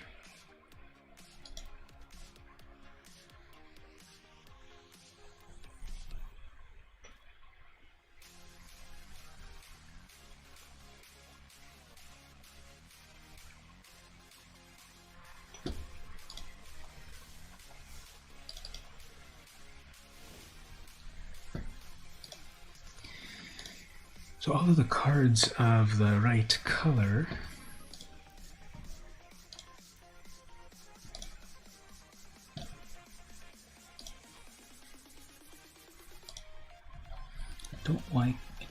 I don't need any.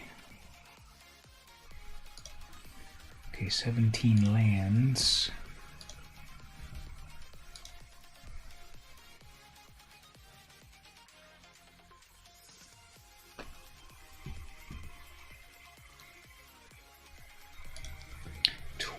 Creatures. Okay, we can cut some things.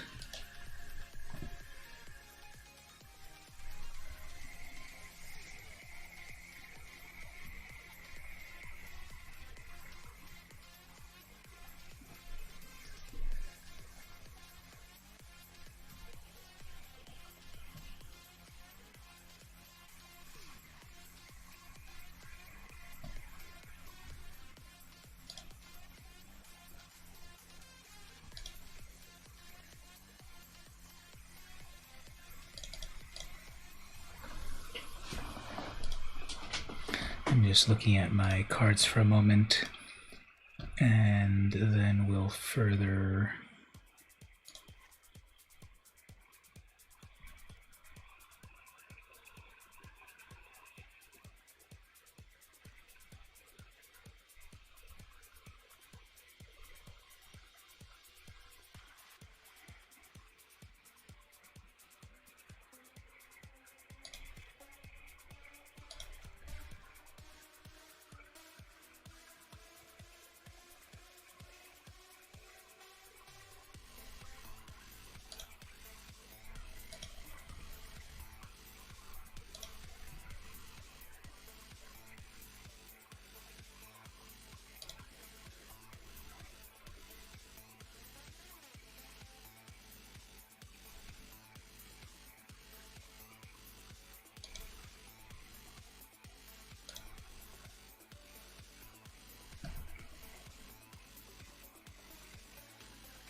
All right, so I was just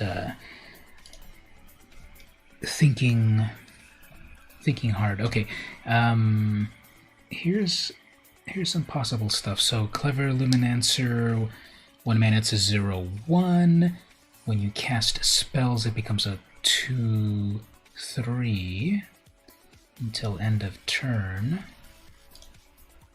Star Pupil, it is a 0/0, but comes in as a 1/1. If it dies, it passes its token to something else.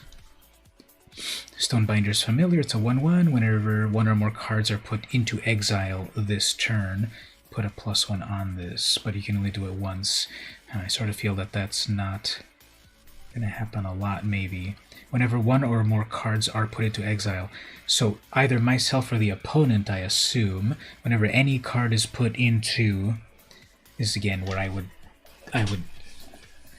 give Wizards my ideas for improving the game, because I would say here, whenever any card is put into exile this turn, right? Wouldn't that make a little sense? Whenever one or more cards are put into exile.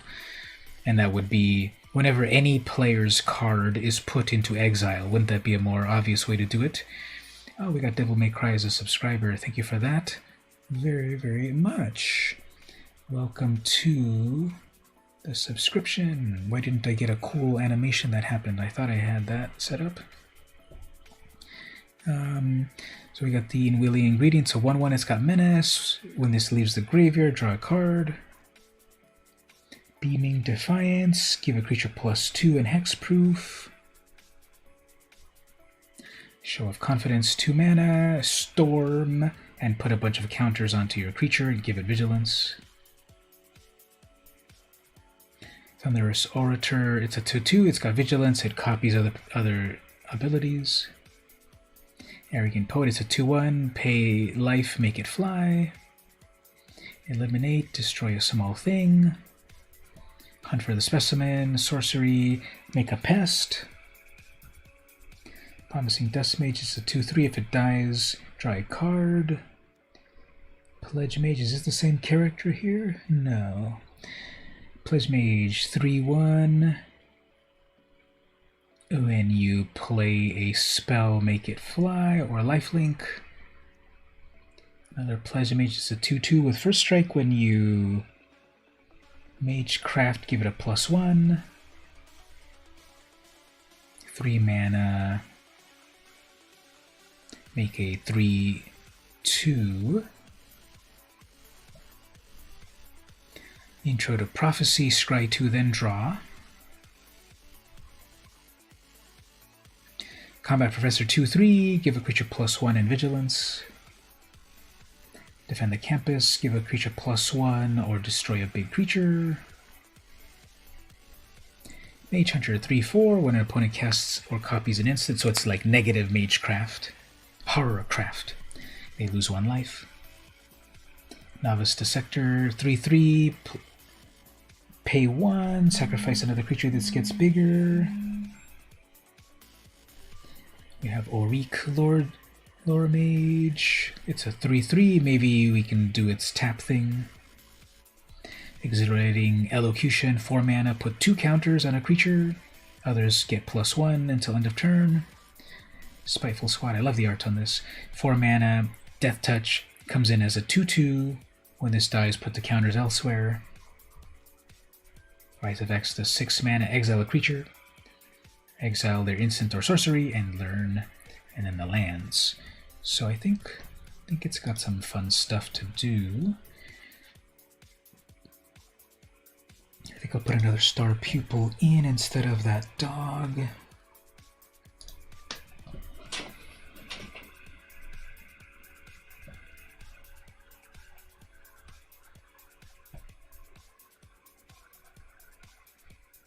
Alright, I think we can go with this. We can get those lessons out of the sideboard.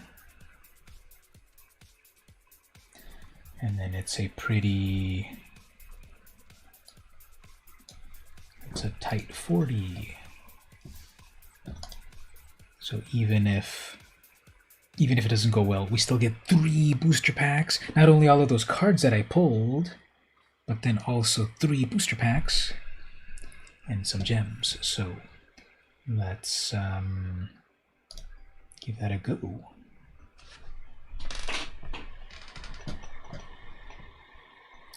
Thank you.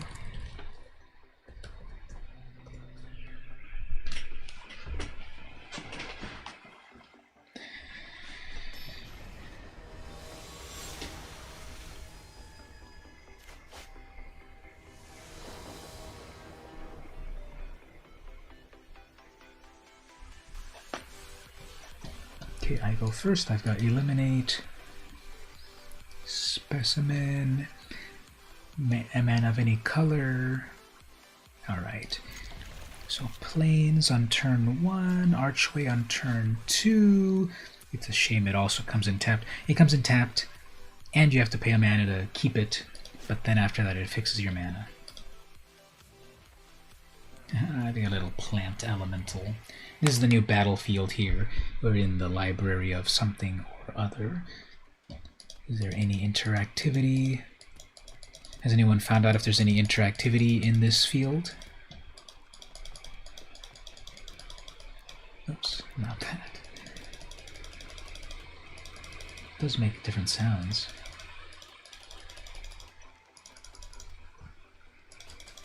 Oh, even the chair makes a different sound.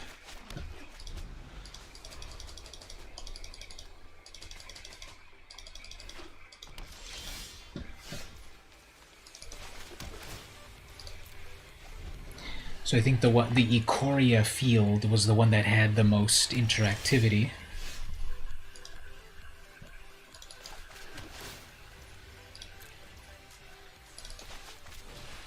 Right, star pupil, whoops, pausing. Are they going to eliminate it right away? Or are they going to do the +2, -2?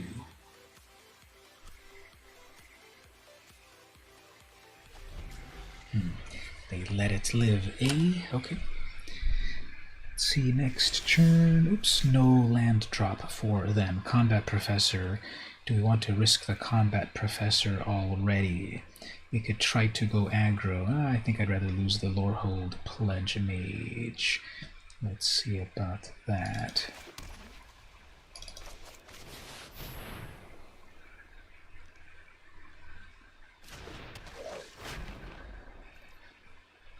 Okay. I don't know quite every card just yet. Yeah, the Ravnica field is one of the best ones. You can touch the, you can shoo the birds away. You can tap the birds and they fly away. You can okay. They gave me indestructible. Okay, is that what you meant to do, opponent? Fine. Can we? Yep. They didn't mean to do that. So are we gonna go learn for something? Sure. Might as well do it now.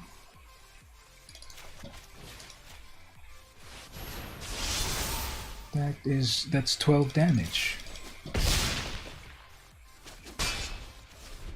Oh no, never mind. First strike. It's first strike, not double strike. I thought it was double strike for some reason. And yeah, the opponent is really suffering on the opponent is really suffering, unfortunately, on land drops. Yeah, they had to discard. Well, sorry, opponent.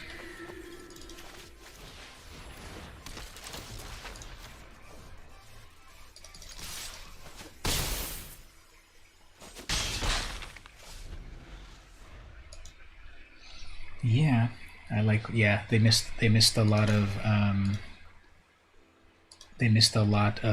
land drops by this point, and it's lethal next turn for them. So good gaming me. Yeah, opponent, sorry about that. Sorry about the algorithm. You know, sometimes when I complain about the algorithm is out to get me, my opponent got everything that they needed. Well, now from their side of the board, the algorithm gave the opponent everything that the opponent needed. Me. So, whoops. Okay. Well, let's see if we can get a slightly more interactive game next turn.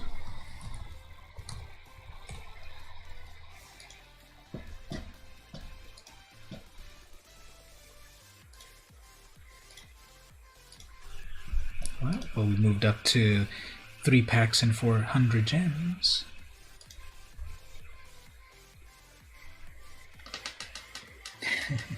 You weren't here earlier, Mark, but the cat was jumping all over the desk when I first started the stream, and he was playing with the cables and moving the webcam and everything, and he was biting my my pack of perfect fits and everything, so quite frisky. Alright, so I can't get the star people out just yet. And that is for Magecraft, so turn 1 tapped land, turn 2 tap land, and then we'll see where that takes us. Wolfie is the opponent.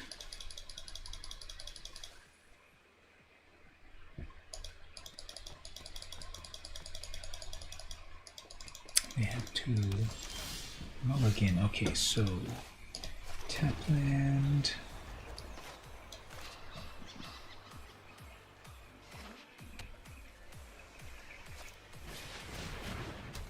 2/2 which with Magecraft cannot be blocked. Okay. Turn 3 land, and then I'll bring out a 3/2 spirit.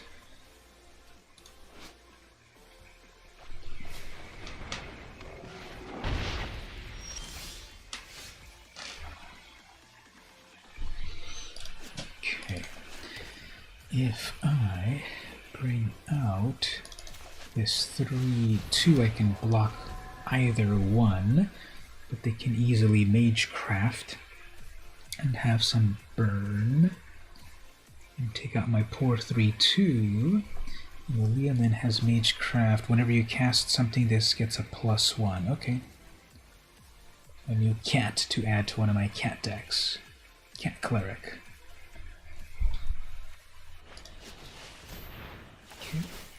Both of them will trigger. That's unblockable. Okay. Speaking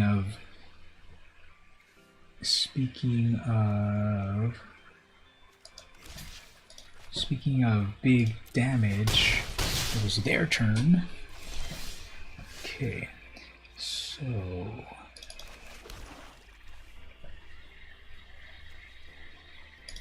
just get some blockers for the moment.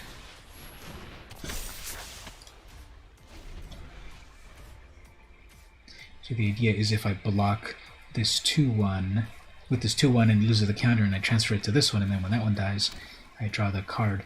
But I doubt that all of that could happen at the same time.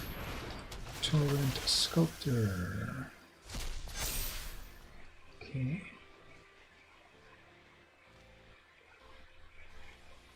Probably won't attack. They don't want to lose anything, although they have 1 card left in hand and 1 open mana. Some pretty cool effect on that.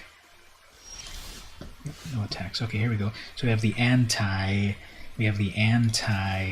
Magecraft ability. Horrorcraft is what I'll call it. Here we go, anti-Horrorcraft. But all of that does its stuff. 1 card left in hand. They're attacking unblockable. I've got to get rid of that. We have 1 card left. Here's my 6/9. I got to get rid of this little unblockable thing. When this enters, put a number on it. Okay. Keep 3 life. Draw a card. All your creatures get the +1. Okay, that's what's making that happen. Okay, well, let's get rid of that unblockable, and then also get rid of one of their spells in library. Don't tell me you have one final counter spell that you're holding up. Oh, okay. So that's gone. Can I learn into something? Let's learn into more final damage. No, I'm not playing red. Oh yeah, well actually I have the multicolored land, so I can play anything. Put counters from scratch. I can play that. I've got the multicolored land. Let's just go for with that. Put some pressure. They're still at 22 life. But they've got one card left in hand, so hopefully they've kind of run out of gas. Hopefully. Torrent Sculptor has already done its thing. Oh, it's got a ward too, actually. That's what that... Careful about that. So, careful about wards. Okay, good thing I saw it. Wards will let you target a thing even if you don't have the ability to pay for it. So be careful about that, because I wasn't fully paying attention to it. I might have done the exile onto it. Okay, 2 damage. It's 1 damage. But then that'll cause my own Magecraft. Don't have any Magecraft, actually. This has Magecraft. We'll do it a little later. Next turn.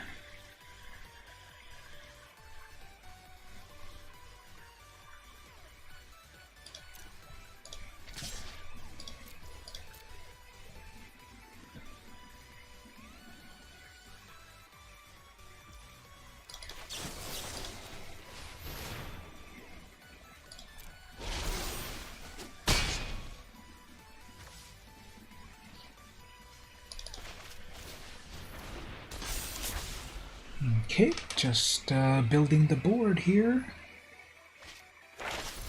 Draw a card and learn. Oops, evil Magecraft happening.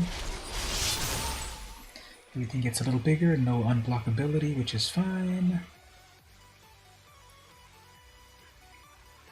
They can discard a card. That's another alternative way of using learn. They can get rid of that one card that they might have.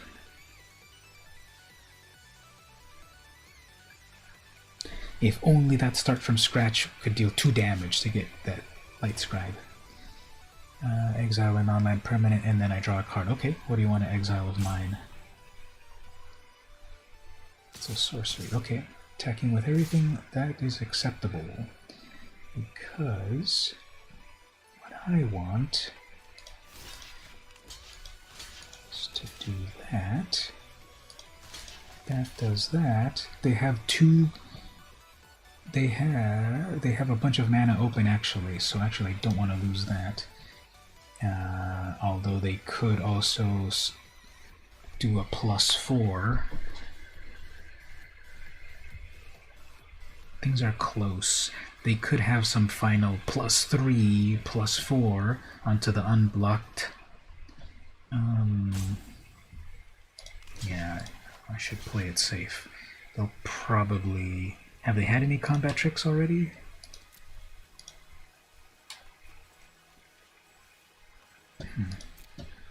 Just gotta go for it. They have, yeah, they're looking at their hand.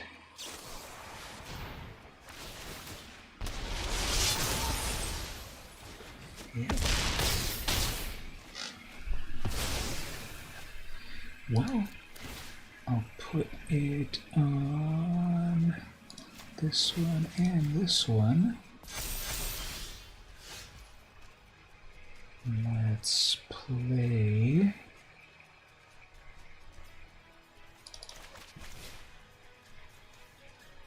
I have 2 artifacts.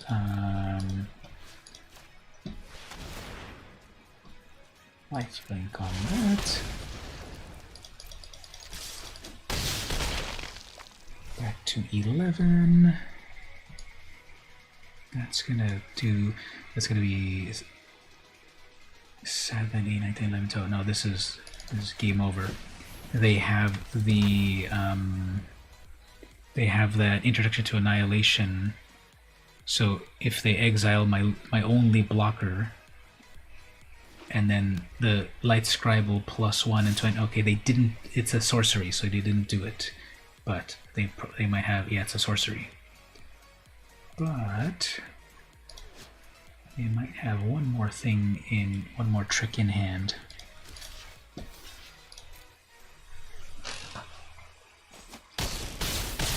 It was a sorcery.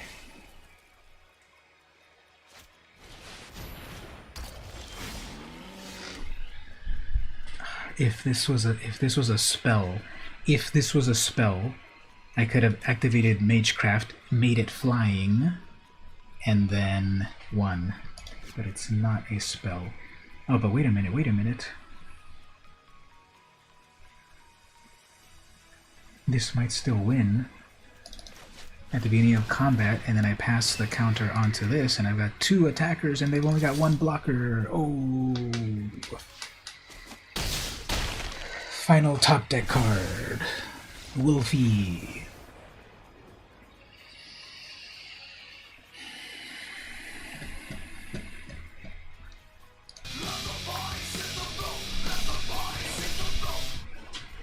But wait, there's more, exactly.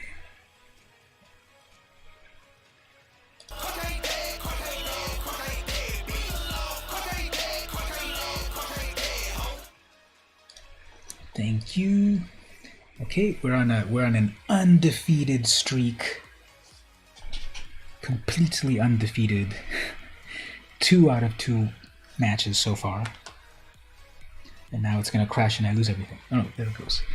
Alright, so we're at 3 wins, 600 gems, plus 3 packs. It's going pretty well so far. Alright, let's go for the next one. Let's pull up another question of the day as this loads up.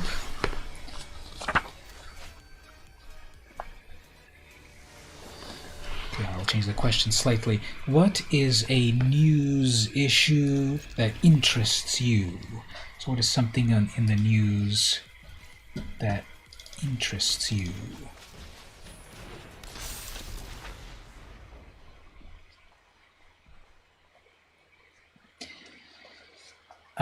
I'm really enjoying the Mars rover stuff. Have you all been keeping up with that news item there? That we have the Perseverance, craft on Mars, and they also.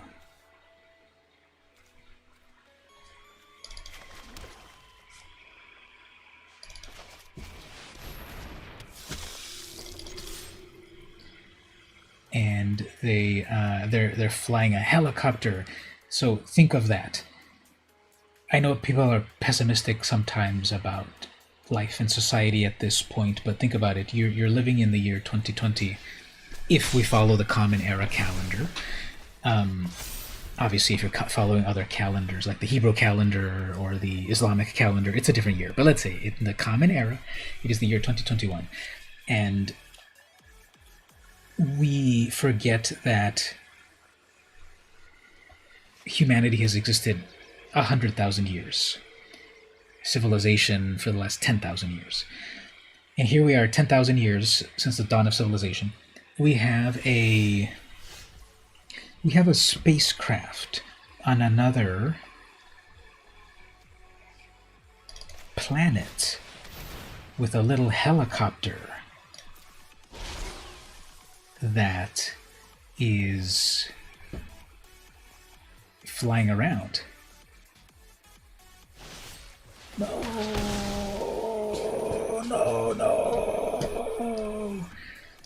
So lucky that they had the flying spell, the flying kill spell with my amazing thing. The funeral of Prince Philip. It's not your thing, but nothing else much happening. Yeah, that's another big news item. He was 99 years old, right? And big news. years.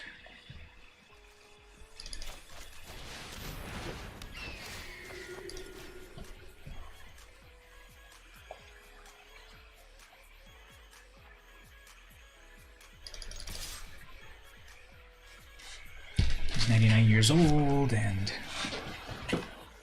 it's interesting how the whole British monarchy is set up, because we have Queen Elizabeth, but then it's Prince Philip, but then also Prince Charles, Prince Harry, Prince... Who are the children? Harry and Styles? No, just kidding. What's his name? Prince Harry and Prince... The other prince. And we have Princess Diana. So, very interesting. The crown.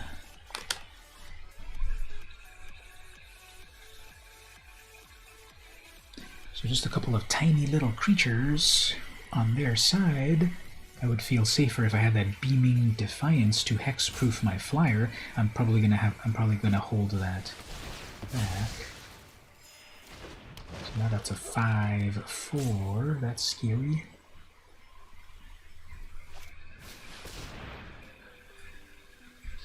Basic conjuration.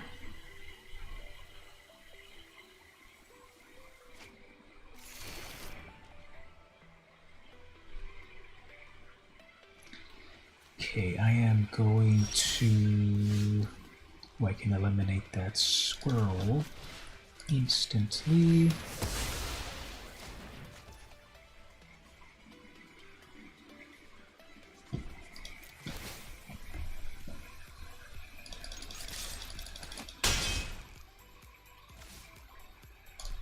That's good. It gave itself vigilance, and then I've got the beaming defiance to prevent hex with hexproof, and then also to block their gruff. What is that? A gruff? Bayou gruff. Plant dog. What hath science wrought?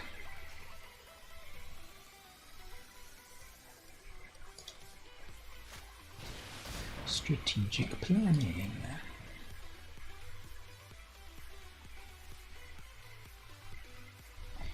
A.B. Chu 2 is the opponent. Don't have to reveal, but that's a flyer. Fine. Let's see if they go for it. Womp womp.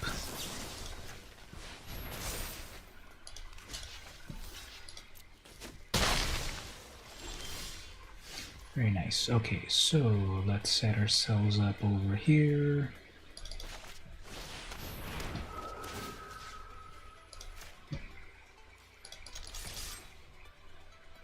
Four damage in the air. You can take 4 damage.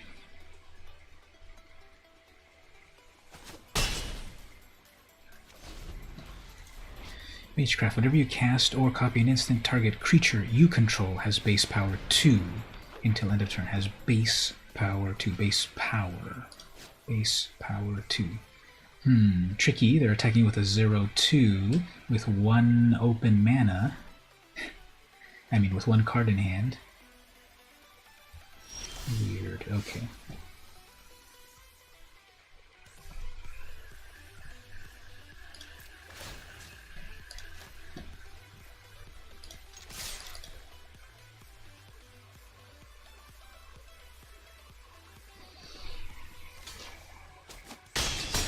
Nice. Alright, well, the opponent is down to nothing, and we'll just play our hand. Even if they attack with that 3/3, who cares? If they have Magecraft, I mean, if they have the spell Magecrafting this, it'll become a 4/4, and I'm at 18 life, and they'll tap out. Target creature with power 3 or less cannot be blocked. So if they attack with it and then hold priority and make it big, I guess it can do stuff. Unblockable 3, but then I come in with the crackback of 4, 5, 6, 7, 8, 9, 10, 11. That's 11 damage for me. Fine.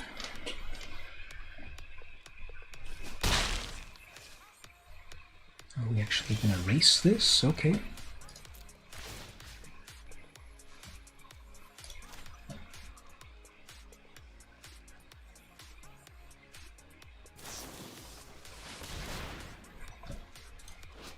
Each spell or ability, pay 4. Okay, I can pay 4. That.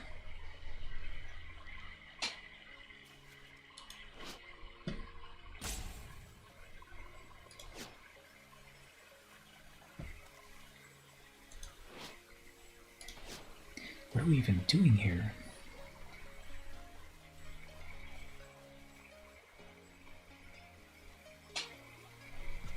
Yeah, who cast what?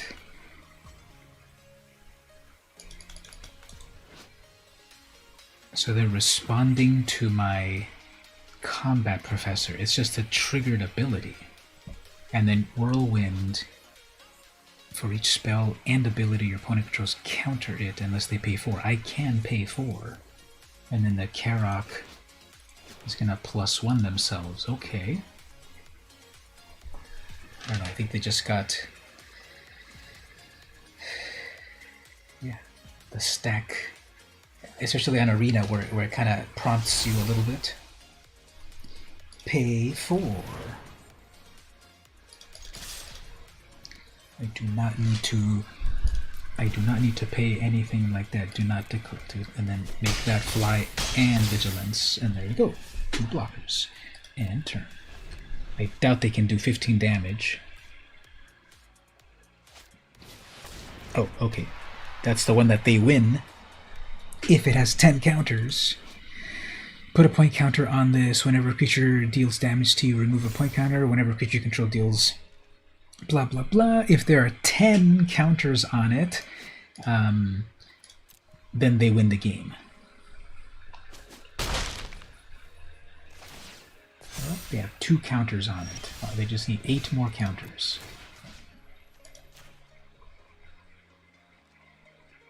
You need 8 counters to automatically win the game.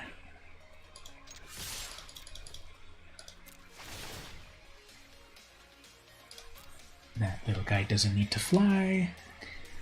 And the Thundering Orator. There we go. -9 to 11.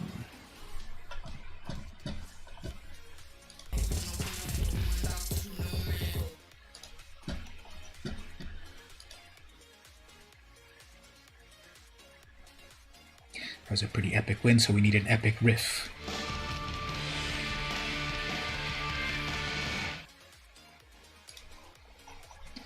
Alright, we got 3 wins so far, 1,200 gems back, 3 packs. That artifact. Well, it's not how you think exactly in terms of, yes, they win 1 counter with damage, but then they lose a counter if I damage them back. So just back and forth, and yes, you can proliferate it and so forth, but there's no proliferate in here. But that artifact could get them to win. Yeah, let's keep it going.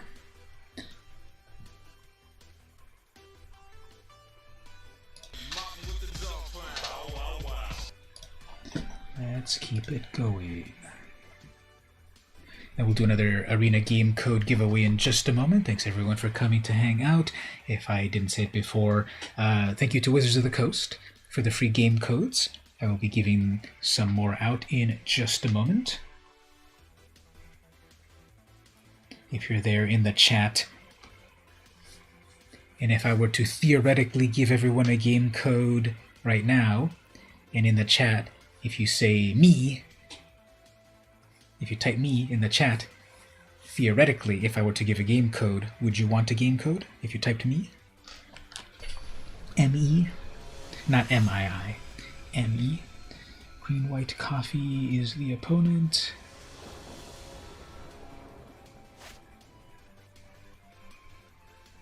They go first. So this, I feel that this deck build didn't get a lot of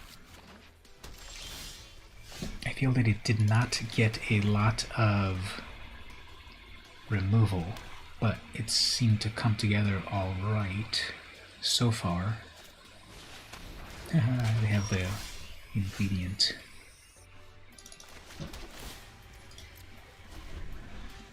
Okay, third turn. If I can get my white mana, I'll play that spirit again.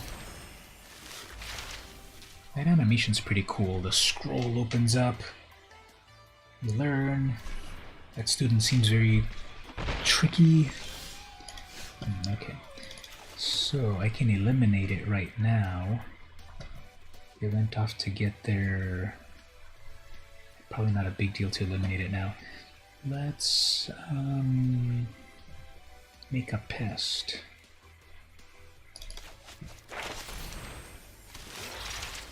And we can go get our own lesson item.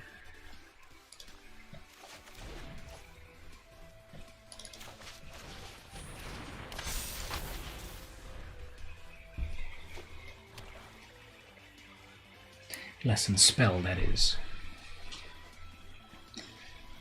2 mana, search, get a life. I can double block that if I wanted. Ooh, that's that 7/6. That's that 7/6.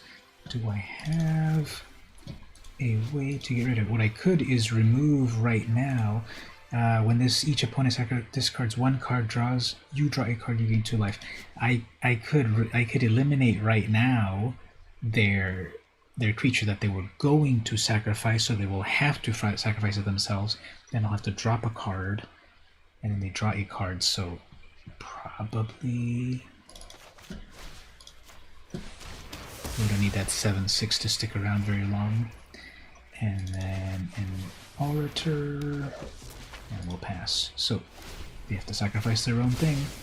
I will discard my own. I guess this lightning thing won't really do too much.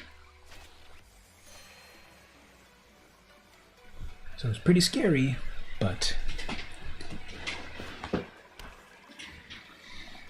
yeah, that little unwilling, what's it called again? Now they have to remember to recast it because they can pay 3 and then they draw a card off of that.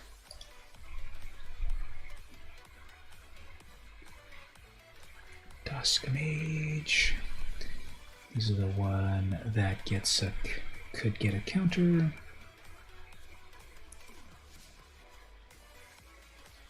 They have card advantage.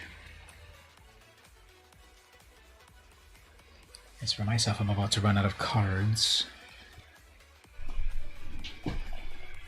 Probably play the Dusk Mage. Okay. Maybe they're digging a little bit. Here's the Dissector. I can sacrifice my own pest. It is pausing for them for some reason, so I feel that something might happen.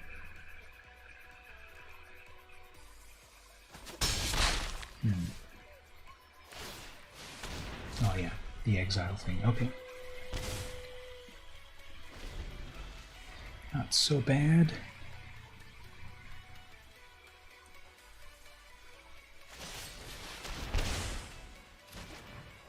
Okay. They have a lot of cards in hand, so obviously they're drawing into something good. But that's a lot of cards in hand. 3, 4, 5, 6, 7. They're up to 7 cards back into their hand. I might be in danger.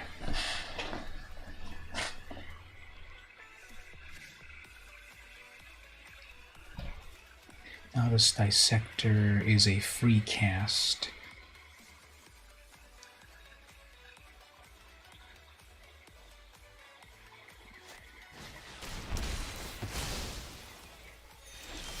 Fine.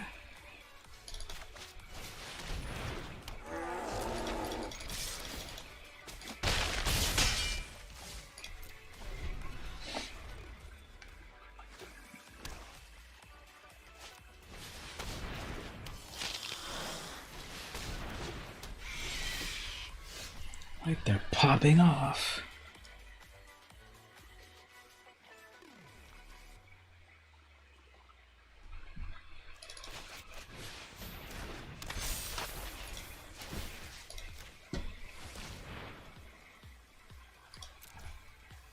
Sacrifice another creature, put a +1 counter on a creature. Okay. I want to put the counter on this one, and then I want to sacrifice this one. Then when that one dies, I can put it on another one, so we'll put it on that one. I can do it again. So, put it here, and then sacrifice that one, and then do it again right here.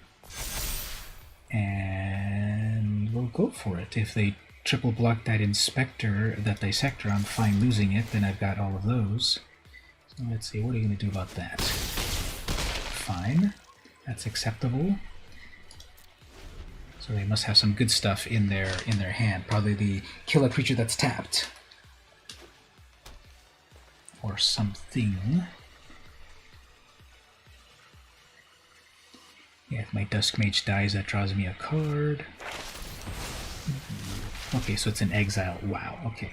Fine, it's the exile. Didn't get the card off of that. 2 cards left in total. Not enough to pay for activation.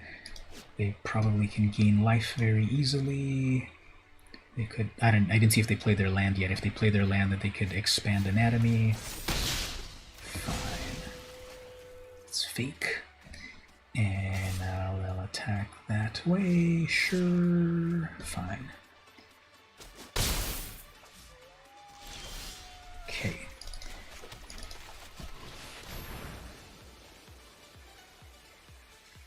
Single black and or green mana. What can you do with a single mana? So next turn, I can Spirit Summoning to give that Magecraft. Target opponent loses 2 life and you gain 2 life. So fine. They have enough mana out of that. They have enough mana. I don't think they're going to do 13 damage, so... But it also has Vigilance. Whoops.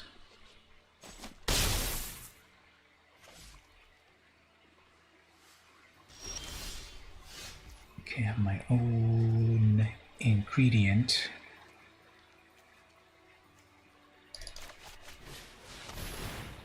Magecraft off of that.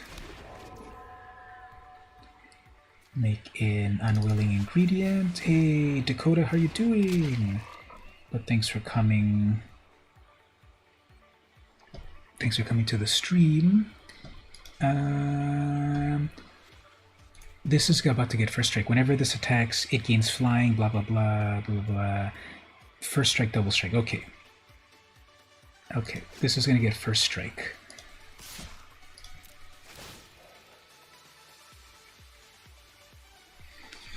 Glad you were able to make it. It's probably a little bit later for you. 9, 10, 11, 12. It's already 12:49 for you. Fine.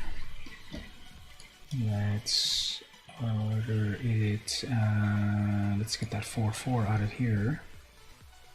Whenever you gain life. Oh, they're about to gain life anyway. Okay, wait.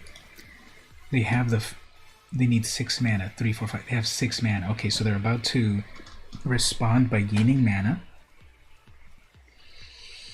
Okay, fine. They're going to respond by gaining mana. Gaining life. Target opponent loses 2 life, you gain 2 life. They're going to gain life. They're going to +1 that. So, great. I have to take that out.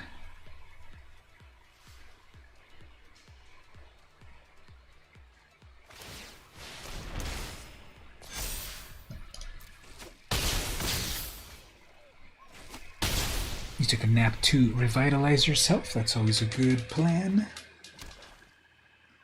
You have 2 cards left in hand. Just block with my little frog. Doesn't... Oh no, it needs to double block. Yeah, I can double block this way. Right? Or are they going to be... We're both at 7. That's a 5. They have 2 cards left in hand.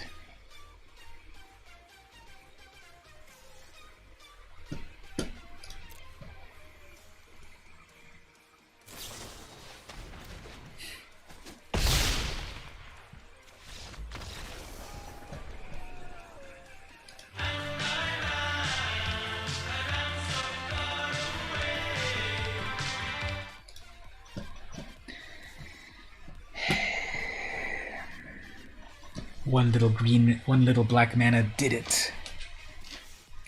Guess I should have blocked. Although they had a lot of they had a lot of card drawing. They were dirtling so much, just a lot of card draw, gain life back and forth and such. I think mine was a little bit more straightforward. Okay, got the Orator again. Got the Poet. Got some mana. See how that goes. Clever, what do you call it? That becomes a 2/3 when you Magecraft. That's not Magecraft. Alright. At the beginning of your end step, mill 1 card. If a land card was milled, you gain 1. Otherwise, lower hull deals 2 damage to each opponent. Okay, so that'll be annoying. That was a turn 1 play or a turn 2 play? And I don't think I have any way to get rid of that. Actually, wait, that's an enchantment. I think I did have something in the sideboard to get rid of.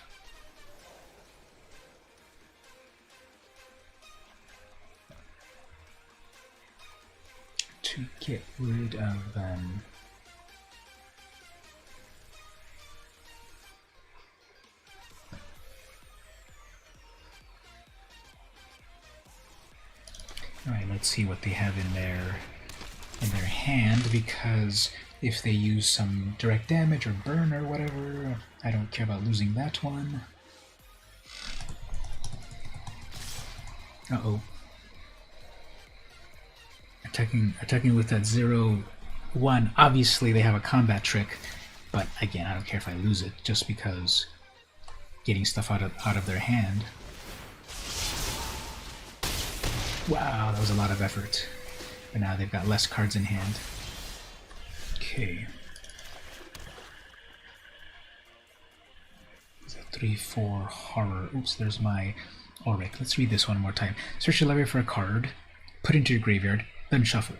If it's an instant or sorcery, put a +1.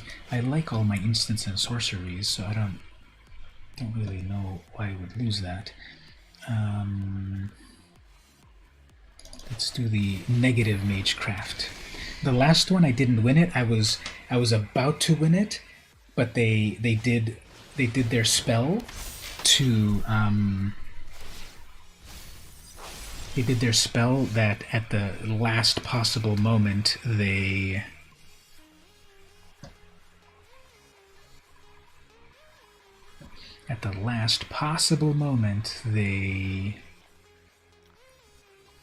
paid 1 black mana to give their creature +2, and that was the final 2 damage that it needed from me, so they got me. This is a new game here. Oops, nope, they're passing. Okay, fine. Oh man, if that was my final mana, that would have been good.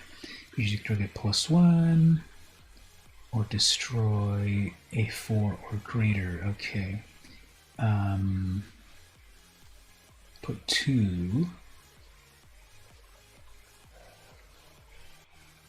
Both of these are good.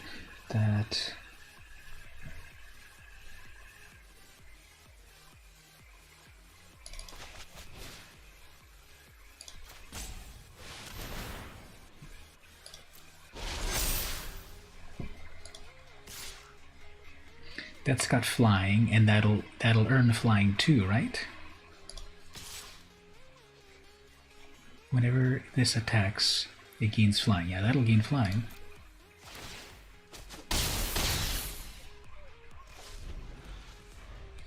Okay, come on, 6th mana, so I can Rise of Extus. 6 mana. I will get rid of... Oh, they have a combat trick. Probably have a combat trick. Oh, they're trying to psych me out. They're playing the shell game, right? No, that's fine.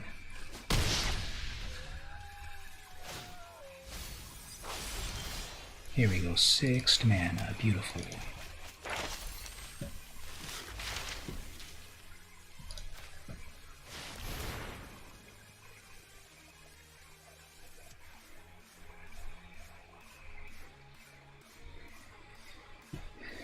Give that flying.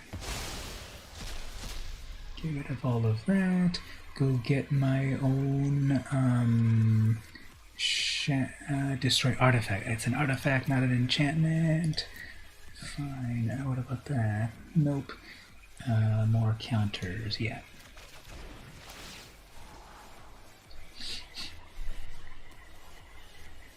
Bottom that. Attack with everything.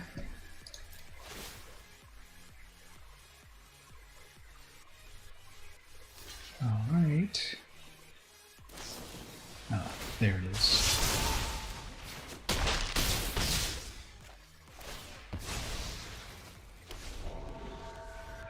Okay. And then it came back as a 3/3, and they're like, Dunzo! Yes! Yes! Alright, so there was a little speed bump right there a moment ago.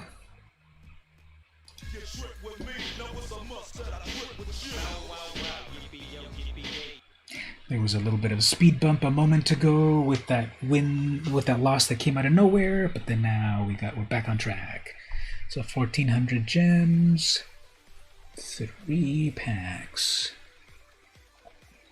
Okay, this will be a cool time to take a break.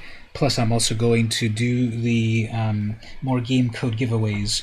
So in the Discord, if you want the game code,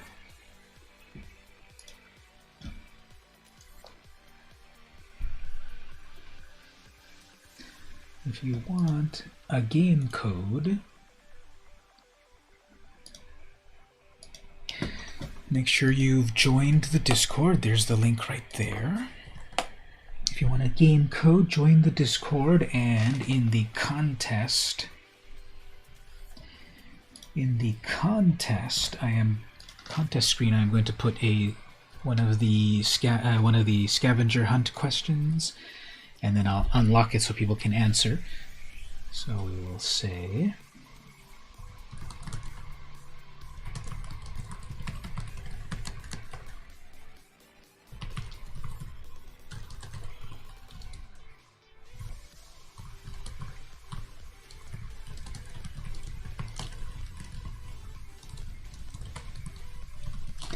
alright, so I am going to put the challenge question in there right now, the scavenger hunt question actually, web browser, and paste it in, and then I will unlock it. Put your answers in, permissions, active, there we go. So the first 3 respondents that answer the question here, what is your least favorite card in Magic? Obviously, I don't need to be obvious, but I will put it there. What is your least favorite card in Magic? Don't put the Queen of Spades. Card in Magic. So there we go. First 3 answers there, get a game code. I'm going to take a break. When we come back, I am going to do some snack chat. That was also part of today's challenges over here. But today's stuff. So I'm going to open a couple of snacks that I've got over here. Take a break. It's 3:02-ish. I'll take a short little break. Be back in a moment. It's not 3:02. I mean, I've been streaming for 3 hours and 2 minutes.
Alright everyone, we are back. Before we continue with the gameplay, let's do some snack chat. I actually went to that shop that I mentioned previously, World Market. I got way too many things to try out, but I was very interested in a lot of things. So first let's try out this. I'm going to try some crisps, aka chips. This is Zapp's potato chips, Evil Eye flavor. So I didn't even know that was a thing, but that's what I'm gonna try out right here. Evil Eye flavor. Very weird, right? So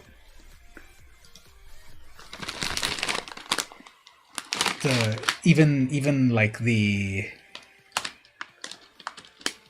graphics look weird, very demonic. And this is Evil Eye flavor, New Orleans, kettle style Evil Eye flavor. So I'm not going to read too much about what's inside of it or whatever. I always like to shake my chips to make them come to life. Hey Gabe, you're right on time. We're about to try snack chat before we get back to the gameplay. Evil Eye flavor. So,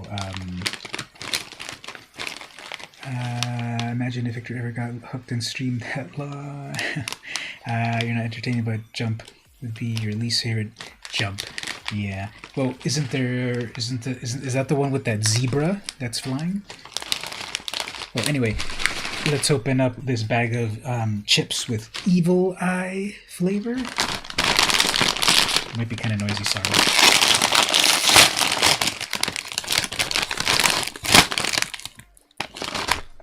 Doesn't smell too fascinating. The chips themselves, aka the crisps, are blood red color. You tried Zappos, but oh, that one's Flight. Okay, yeah, Flight. You tried Zappos, but I don't think you've ever gone this far. So they're red, obviously, with, like, you know, the blood of some sacrificed creature. Let's have a bite.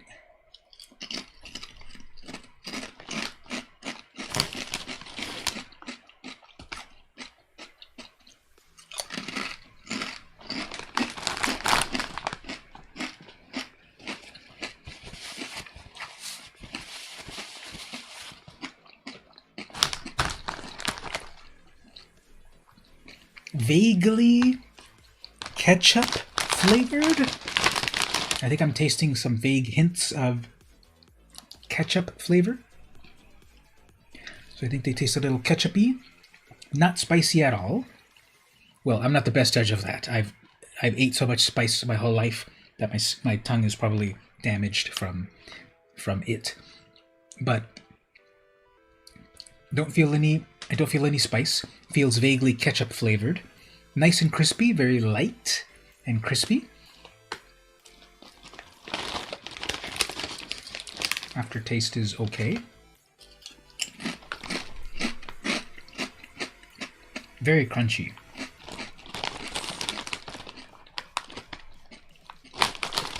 Kind of sweet, did I mention? They were also a little sweet. Let's see, potatoes, peanut oil. Tomato, see, it does say tomato. Salt, sugar, spices, maltodextrin, Worcestershire sauce. Onion powder. Yep, that's, beware the evil eye. The famous New Orleans voodoo queen, Marie Laveau, was rumored to have one. In this spirit, Zapp's Evil Eye kettle-style potato chips are subtle, with mild heat, that's 0 heat, yet bursting with flavor. Experience the essence of New Orleans with Zapp's Evil Eye. Try if you dare.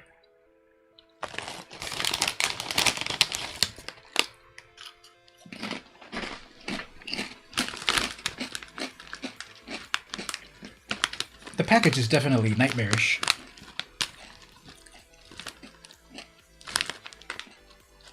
It's cool. I'll give it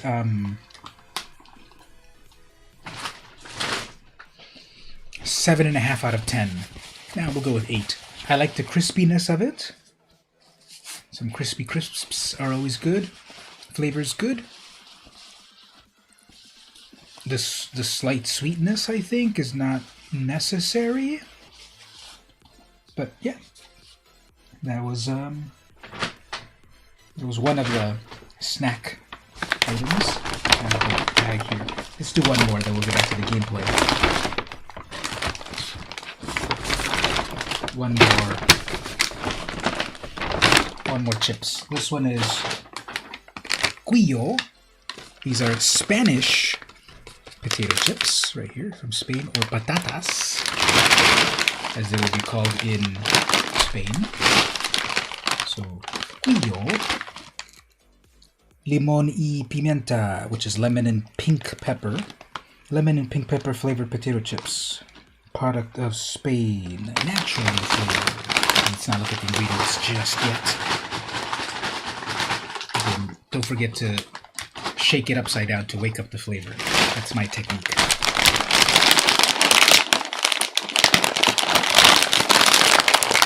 This is one of these bags that are nigh impossible to open, and it's blue just like the tip. With a low-tech approach. Just like my hunter-gatherer ancestors. The bag is opening completely quite weird. Okay. Very yellow, very plain looking.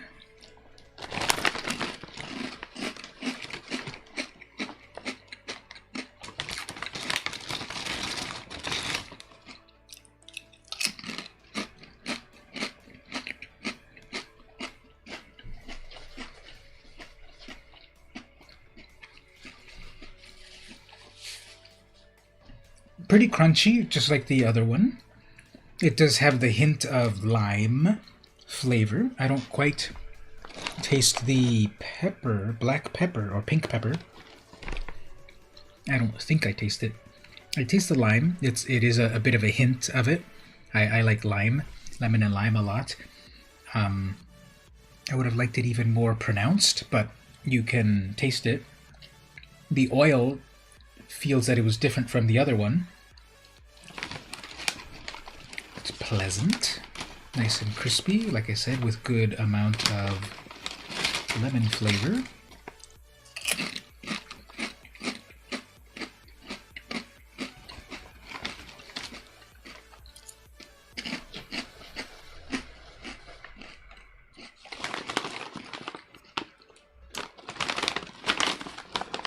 So this one says, ingredients: potatoes, sunflower oil, natural flavoring, which is just salt and pink pepper, and that's it. So it's a very simple set of ingredients compared to the other one, which is a bit of an essay. And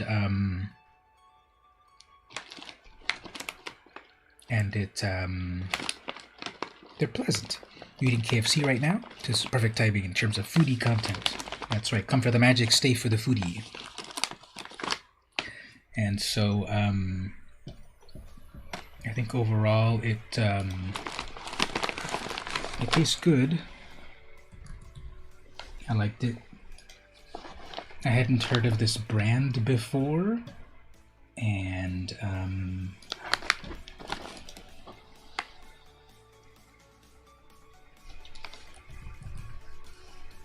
had not heard of this brand before, but it's good.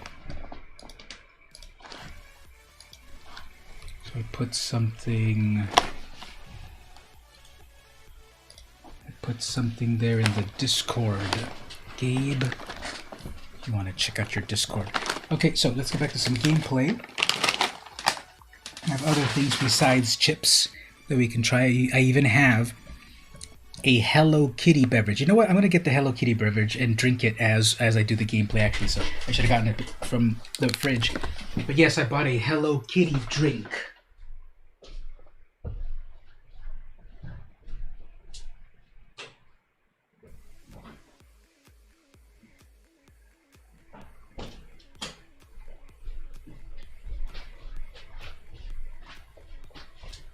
So Hello Kitty has a beverage in a very stylish red can, probably carbonated. So here it is, Hello Kitty Fizzy Pop. Oh, yeah, clearly carbonated. Hello Kitty Fizzy Pop. Okay, here's the trivia. If you don't know, what country was Hello Kitty invented in? This is Hello Kitty Fizzy Pop, cherry lime flavored drink with a very kid-friendly 355 milliliters of beverage. So let's open this up, take a sip, and then get back to the gameplay.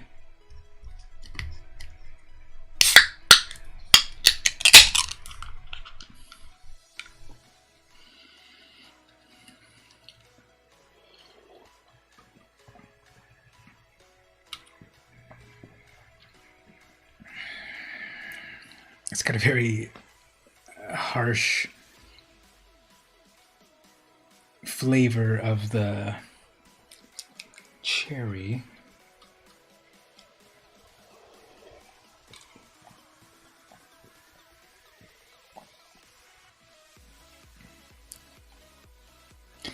It's a carbonated cherry, what is it again? Cherry lime flavored cola beverage. I'm sure it has zero fruit juice.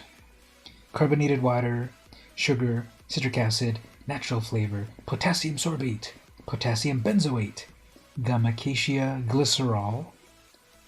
What is this? Glycerol ester of wood rosin, and good old FD&C red number 40. What? You mean it's not naturally? You mean it's not colored by the natural cherries in this? See, what color is it even? The little bit that came out here, it's pink, reddish, pinkish. So you're telling me it's not the natural flavor of the cherries that is colorizing this Hello Kitty beverage, but it's good old red FD&C red number 40?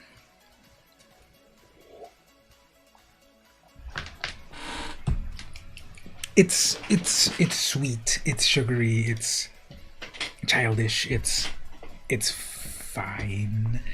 Yeah, Japan would be. It's from the Sanrio company, and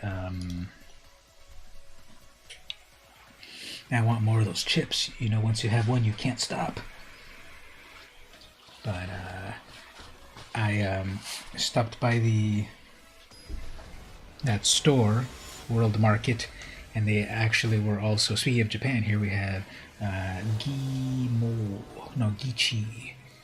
Gichi is the opponent. So anyway, speaking of that store, I went in and then they said, "You're in luck, sir. Today we're having a sale. Buy anything in the store and get a free cup noodle." Not from, oh look at that. Not from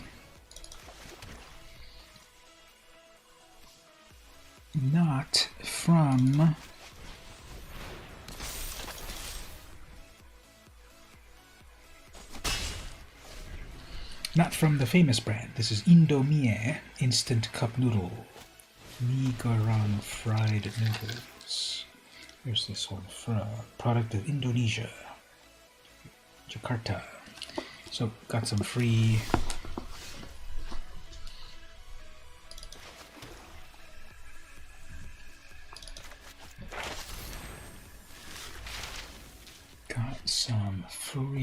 noodles.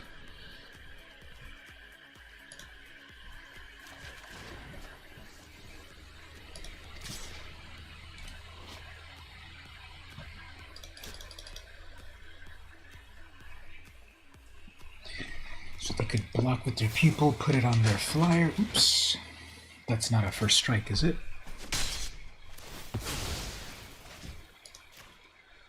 Wonder if he could send you over something from New Zealand. I guess you'd have to check to see what the import laws are. Yeah, especially with something food related, right? Those are always tricky.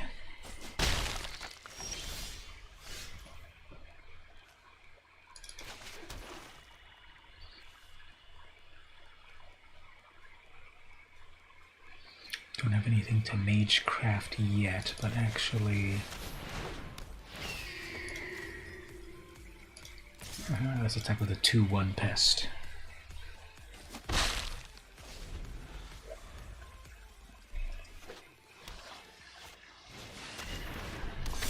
So what's the name of the, in New Zealand, what's the #1 crisp that everyone swears by? That's a 2/2. They're out of mana. When which dies, learn. Okay, I guess I can live with that.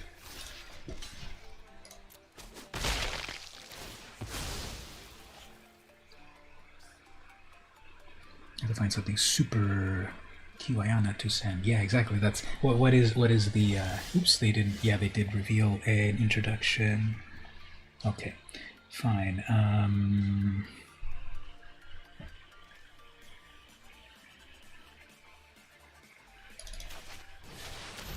Bring that out. Tap with these things. Bluebird chips. Do they come in a variety of flavors, possibly?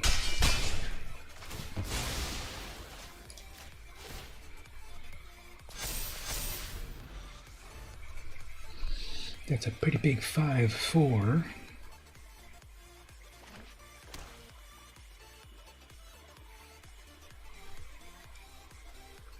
Uh-oh, they're looking at my Professor. Exile it. I draw a card. Fine. Defend the campus. Okay.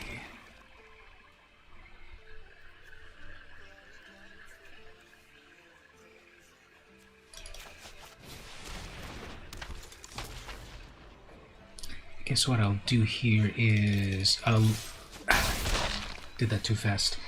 I didn't want to attack with my pest. I wanted to leave it as a blocker. I wanted to leave it as a blocker to then hold back, but I guess I can do the same thing with that poet. Yeah. Alright, so I'll attack with the 5/4, block with the poet, eat it to the novice. It's a 2/3 flyer. Hey there, Dark Lord. How are you? Doing some gameplay, and then I'm giving away some arena codes.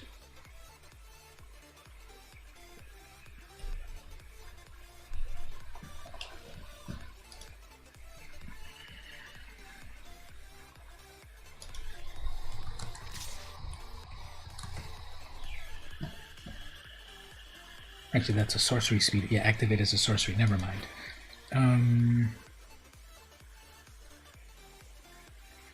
Activate as a sorcery. Yeah, I should block that.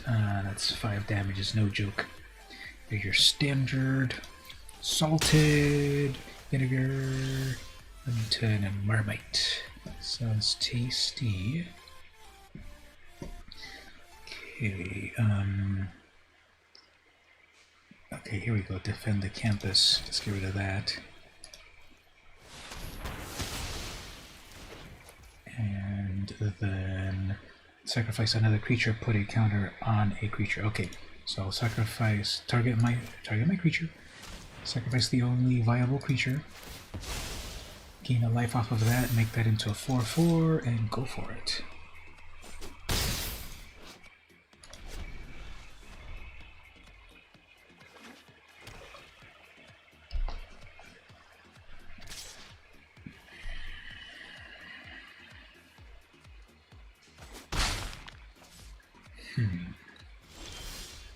Interesting. What are they up to?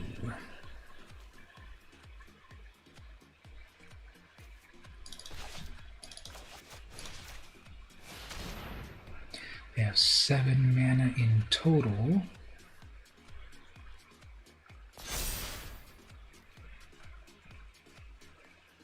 I guess they're gonna do the ability.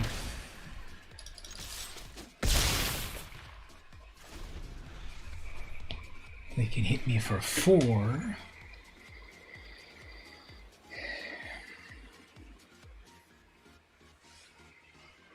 So if people are just welcome to the stream and are wondering, is that actually Hello Kitty beverage? Yes, it is. A moment ago I opened this Hello Kitty beverage. It's cherry lime flavor. It's very sugary sweet.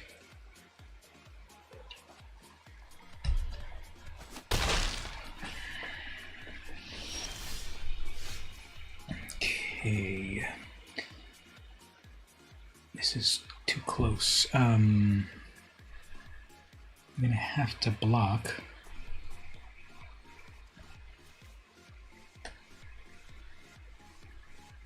Guess it would be better to see if I can pull anything off the top.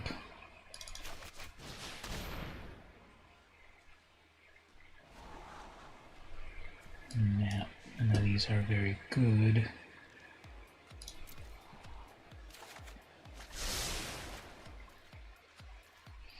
Yeah, this might be game over if they don't block, but they have one final card possibly. Is that the +2? No, okay. Okay, here it is. They're gonna hit me for 2. Well, even if they don't attack, they shouldn't attack. And then if they do that activated ability, they're just gonna gain. They're gonna go back to 4. I'm gonna drop to 5. This is close. Made from real kitties. Goodbye, kitty.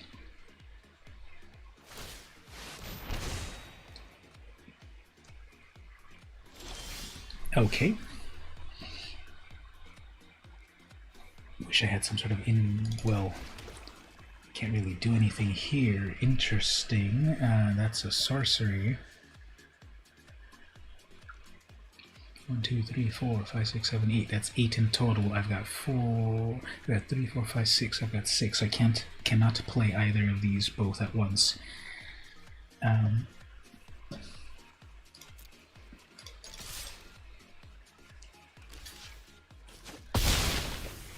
Okay, good.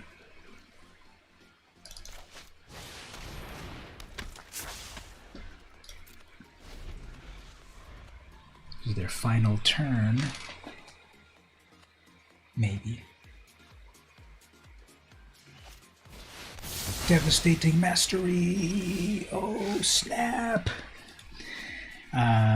You may pay whatever. If this was paid, an opponent chooses 2 non-land, destroy all lands. Okay, fine. One more creature. That was a lot of Devastating Mastery. If this Spiteful Squad could live, the exhilarating... Okay.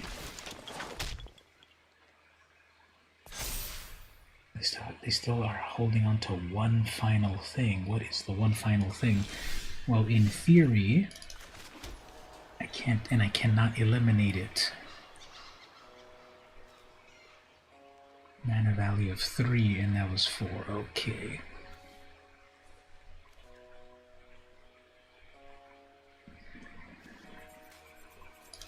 We have to force the issue, so it keeps pausing for one final card. What is this one final freaking card? So this is going to be the final play to determine everything, maybe.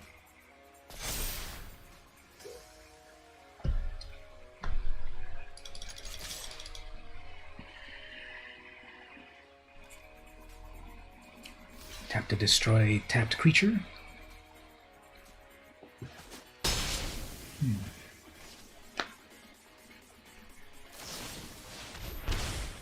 Oh man. Okay.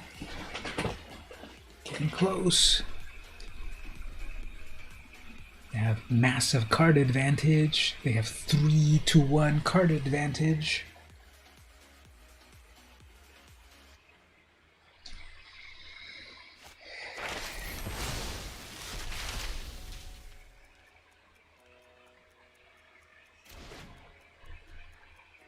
Okay. It's gonna gain them 2 life. We'll get a land.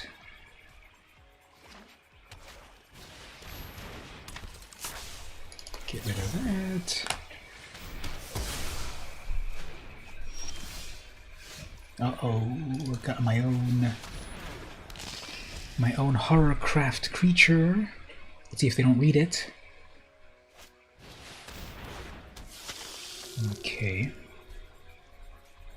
And they keep pausing. Okay, show of confidence. When you cast a spell, copy it for each other instant. This will be the only one, so I don't even need to play it because I can also scry with the silver quill right here, so I'm not going to be able to storm this, so it's only going to put a +1 one time. So this will become a 4/5. This could become a 4/5. I know they're going to block. And then maybe one final Magecraft. Okay, here's the final attack. This is the 4th time I've said it, right? Oh, okay, they didn't block it. They didn't block it. They didn't block it. Oh!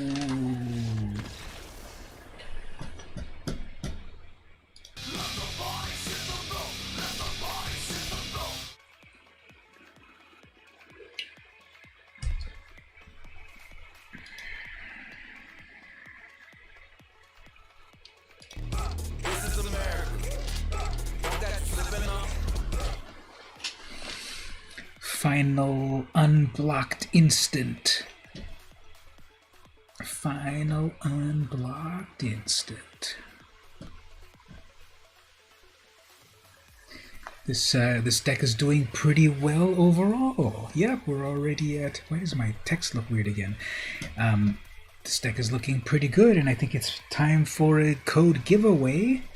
So, let's do a code giveaway. Let me just fix my text again. It looks horrible. I was playing with this earlier, and then I don't know what I messed up, and I don't know if I saved my settings anywhere. But this looks really weird. Okay, let's do a code giveaway to celebrate the 5th win already. Okay, to celebrate the 5th win, I'll do a code giveaway. So we'll do it very very easily. You have to be on the Discord. You have to be on the Discord, and the link to the Discord is getting added right there into chat. So if you want to win one of these game codes, you need to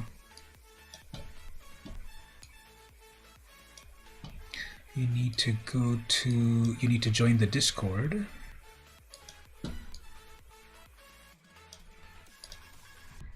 So number 1, follow the link on that Discord. If you're not on the Discord, join the Discord.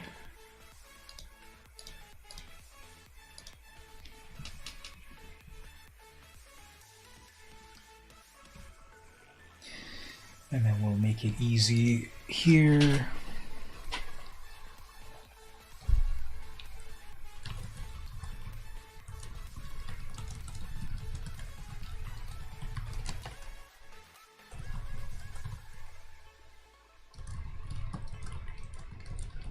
We'll make it very easy. So if you look on the Discord, there is a new question. This one you don't have to try very, very hard. All you have to do, answer there on the Discord. Rank the colors in your favorite order. So join the Discord, put your answer. The first 4 responses wins an arena game code. We've got more to give away as time goes on. Thank you to Wizards of the Coast for giving me these codes to give to you, the community. If I don't give them all this time, I'll give them out in the following weeks and so forth. So we're getting some answers being typed in over here. So head on over to the Discord right there. Put the colors in your favorite order. First 4 answers get a get a code. So we have here by Aiden, green, white, black, red, then blue. If anyone else wants to put your answer, you'll get some game codes. While we put some more, let's open some more snacks. How about this one?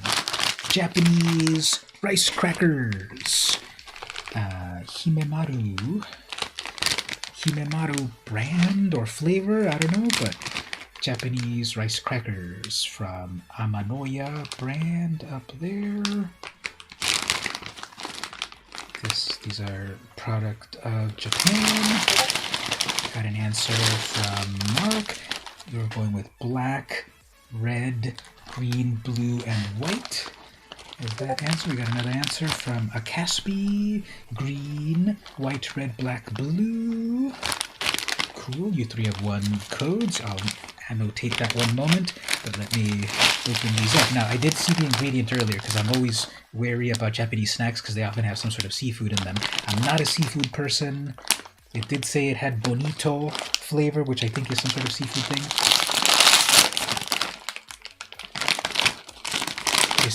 I smell more of the fried flavor, I think, than any sort of fishy flavors. But I am not a seafood person. That's how these look like right here. Just like these little round rice cracker shapes.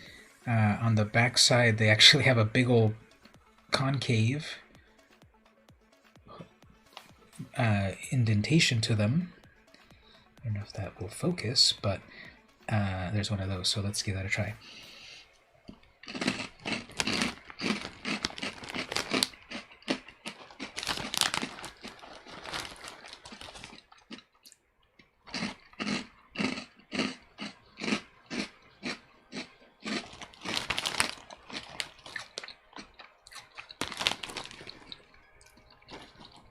It's way sweeter than I would have imagined.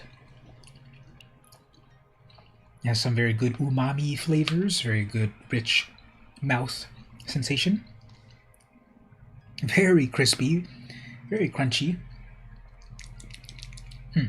I believe I get a little bit, or maybe I'm psyching myself out, but I believe I get a little bit aftertaste of seafood flavors.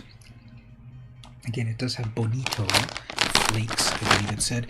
If we look up the exact definition of what bonito is, Japanese bonito flakes, that's what it said it had. Katsuboshi is simmered, smoked, and fermented skipjack tuna. It is also known as bonito flakes. Yay! I'm eating tuna! Katsuboshi, or similarly prepared fish, also known as okaka. So bonito is toasted, what does it say? Smoked and simmered, smoked, and fermented tuna. So ingredients: non-glutinous rice, vegetable oil, modified starch, sugar, soy sauce, high fructose corn syrup, spices, which is mandarin orange peel chili pepper. I guess I do feel a little spice. MSG, disodium inosinate, disodium guanylate, laver, L-A-V-E-R. What is laver? What is laver? Laver bread, yep, laver.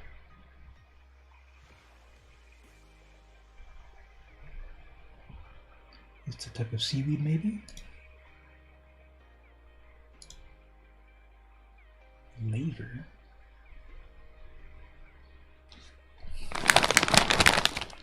Salt, seasoning, dried bonito extract, and caramel color. Hey there, phase.com.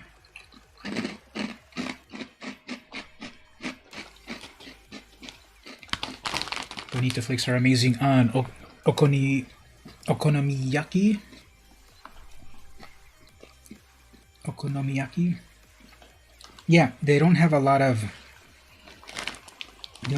seafood fish flavor, which I'm not a fan of, but it's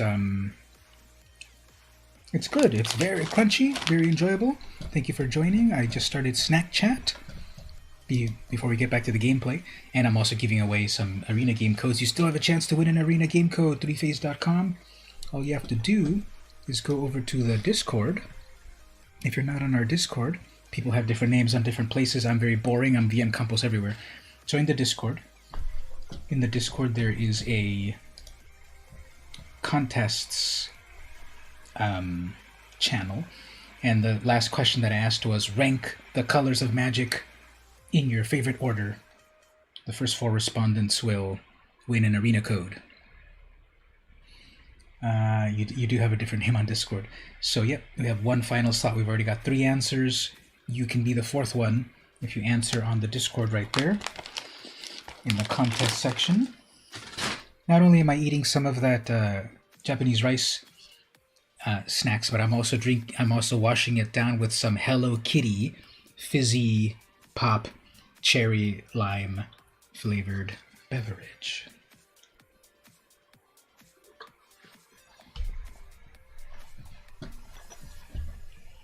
Alright, let's get back to some gameplay. I will make a note on the latest winners here.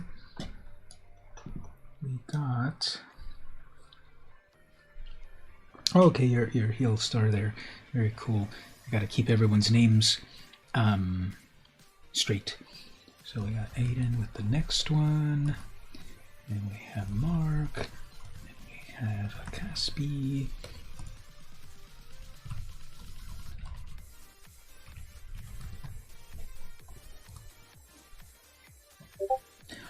We got Hailstar with the answer. Okay, so if people want to see this, I'm sure you can all see it in there yourselves, but here are the answers. I will press end of the contest. Oops, I have to go here as well. We have more, of course, coming soon, but for the moment we got 4 responses. So here's the answers that we got. Rank the colors. So we got green, white, black, red, blue from Aiden. We got black, red, green, blue, white from Smash. We got green, white, red, black, blue from Caspi. And then we got blue, black, white, red, and green from Hailstar. I am good. Thank you for asking. I'm enjoying some snacks, doing some gameplay, and hanging out with all of you. So it's a good Saturday night. Been streaming for 3 hours and 46 minutes so far. Giving away various codes. And also, if people are interested, I did mention this before. I do have, I did mention this before, let's mention it one more time. People might be more interested in the free stuff, but I'm also doing, I also have some boosters of actual Strixhaven cards. If people are interested in the contents of these, I will actually mail these to people if you participate in the booster break. The booster break, if we go over here, is that you will reserve the slots of this booster pack. You may have heard of box breaks. Channel Fireball is doing those. I'm doing booster breaks. So I break up this booster into 3 parts.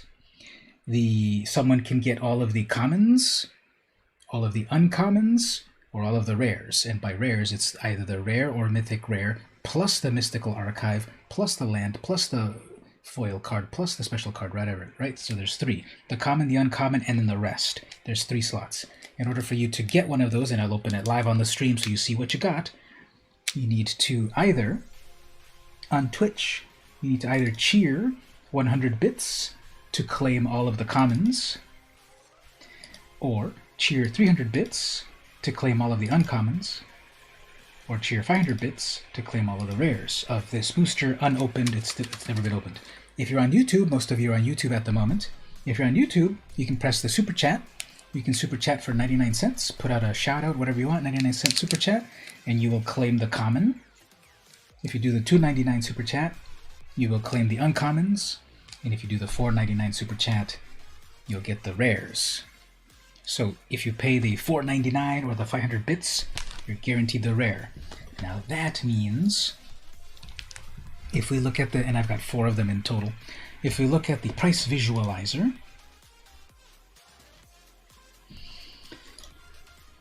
these are the current values.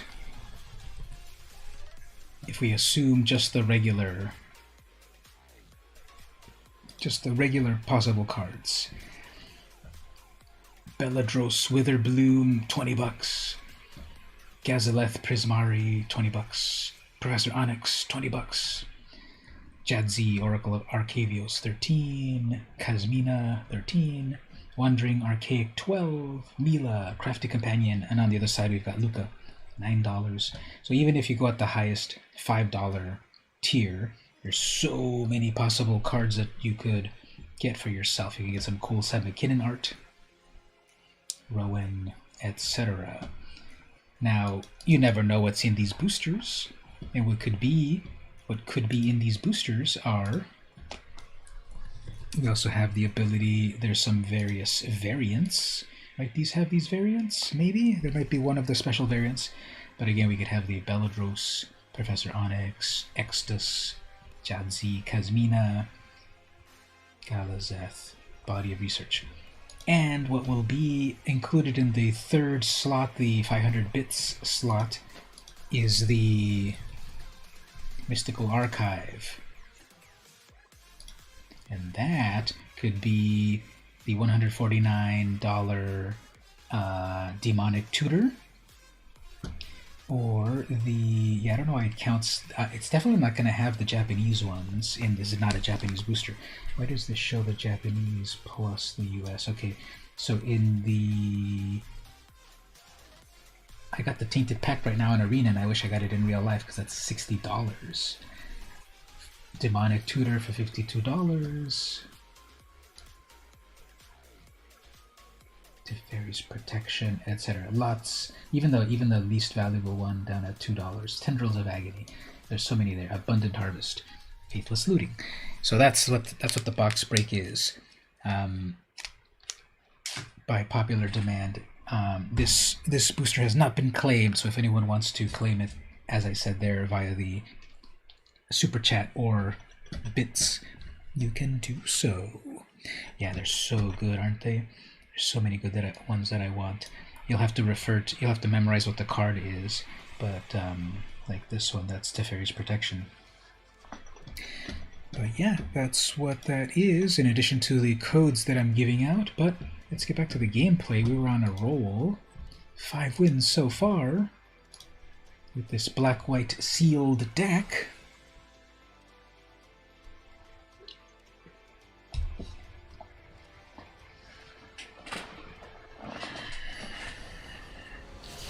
The only time that I lost is when the opponent, the opponent's name Ravioli Rampage. The only time that I lost was that time that the opponent, that the opponent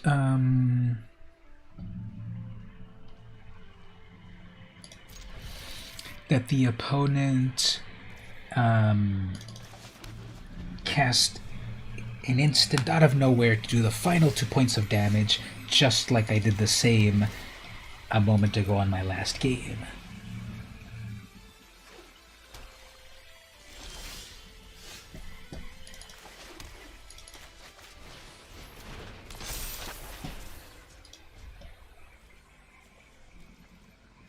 It's a pretty nice looking swamp.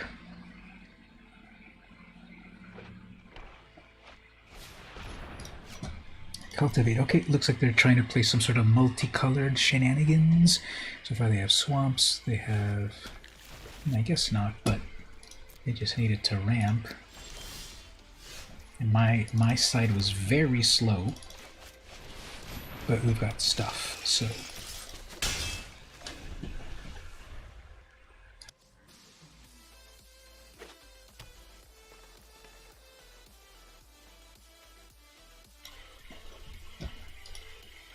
So if they are trying to ramp into something amazing, I have Rise of Extus. And also an Eliminate.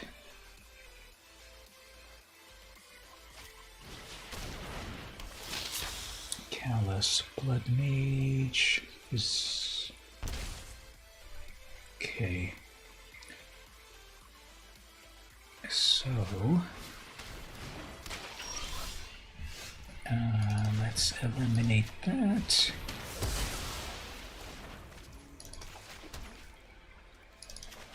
Bring out another thing. Go for the attacks.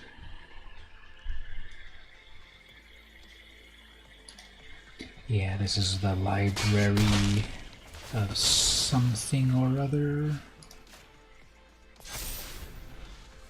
That one's a 3-4, and that one's a 4-3. Symmetry.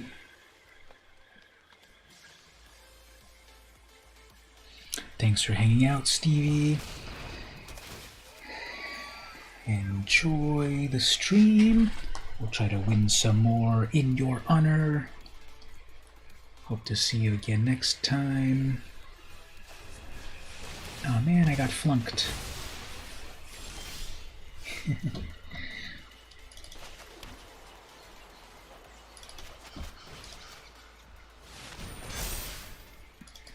That's a 6-5.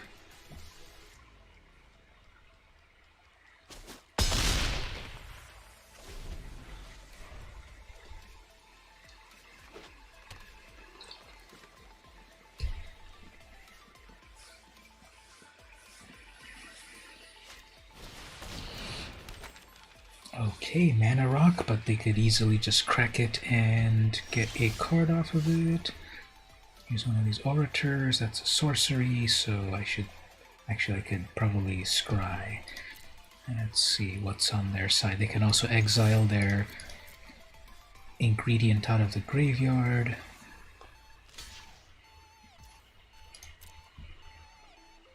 Oh. Combat tricks. No, okay, I can live with that. Yeah, they're digging for answers.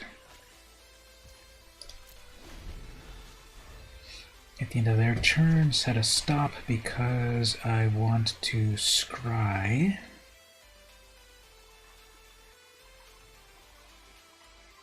They're looking at their ingredient.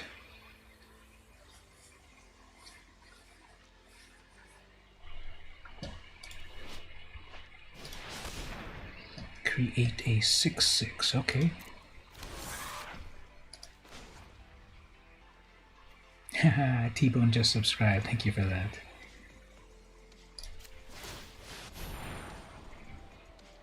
Do I want that? Sure. But first, let's exile their big scary creature.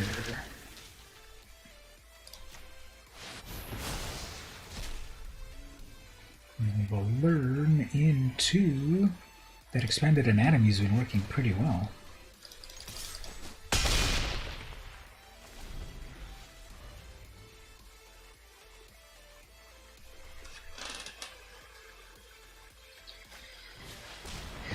Deadly Brew. Cheap.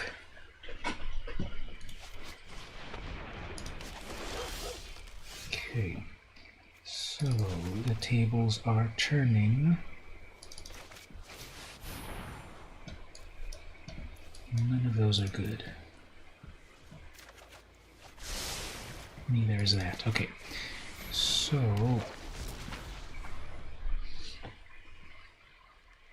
if they attack, I'm perfectly safe.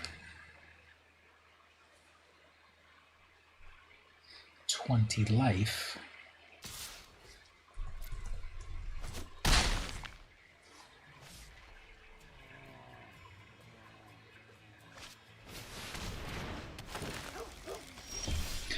Not good. And then now I'm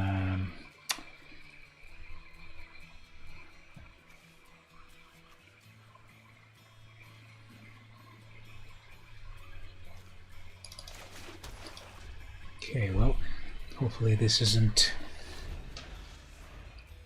What other removal do I have?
The only thing...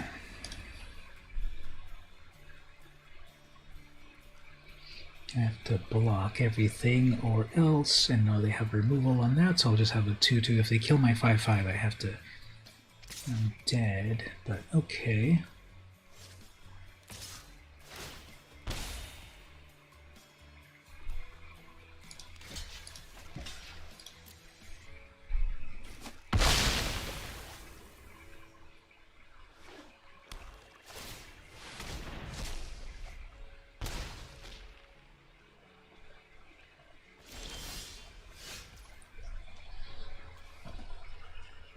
And I get, once again, when I don't have anything in hand to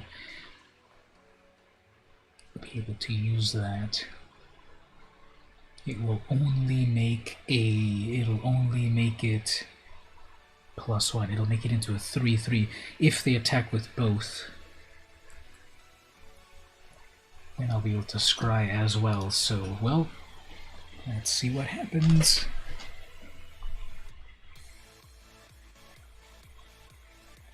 Never mind, they eliminated it. Okay, so good game.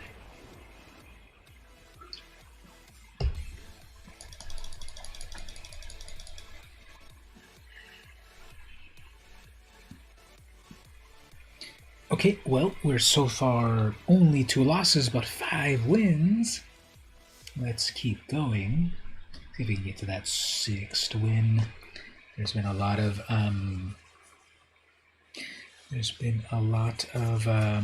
wins so far, actually, and probably since I have been streaming for 4 hours, probably I would maybe wrap up after this epic draft, because it did go on for quite a while.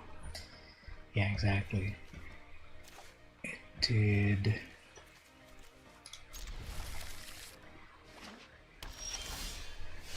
Did end up being pretty good wins. Okay, so hunt for the specimen. Next turn. Eager first year.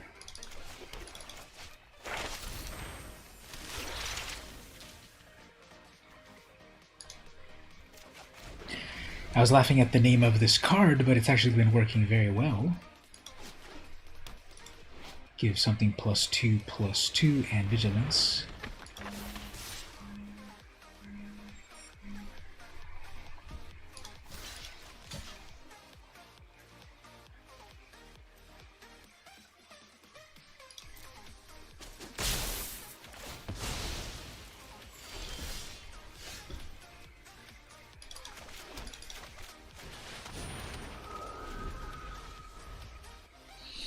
Shadow Wing Laureate, whenever another creature you control with flying dies, put a +1.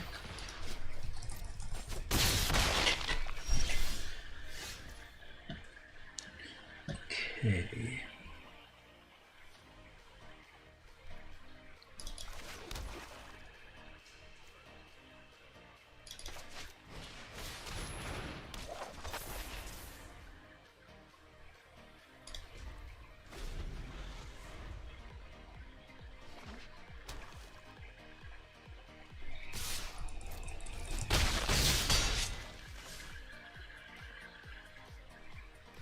Okay, with my Rise of Exodus, I think I want to exile that flyer. Although the Death Touch is annoying, I won't be able to remove it with Eliminate. Well, that's what I need to get rid of, actually.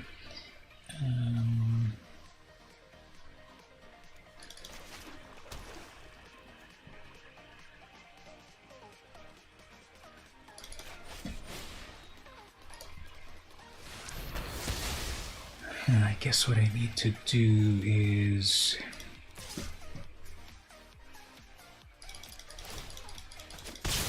block that Death Touch creature. I need to turn this around.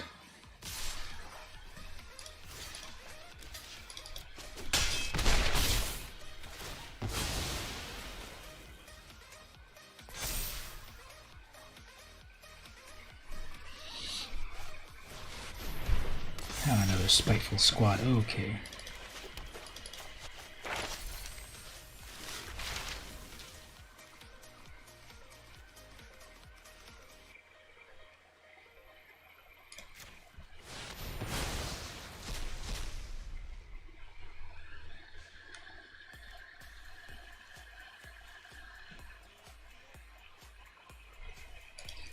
Don't have any of my color fixing abilities.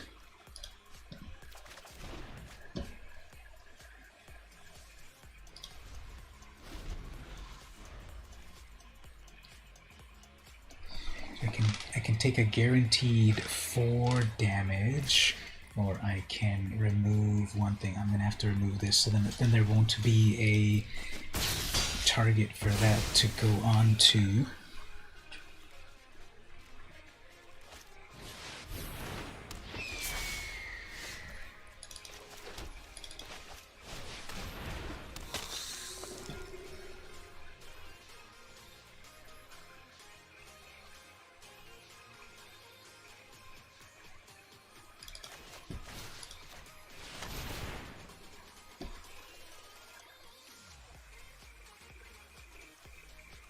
None of these were instants, so that wasn't going to help. That's 3 damage in total. I mean, that's 5 damage in total, and then a Humiliate. Okay. Well, I guess this is game over. Guess I'll fight to the bitter end. I'm getting the good game on that. Okay, well, I guess. Divine Gambit? Divine Gambit never works.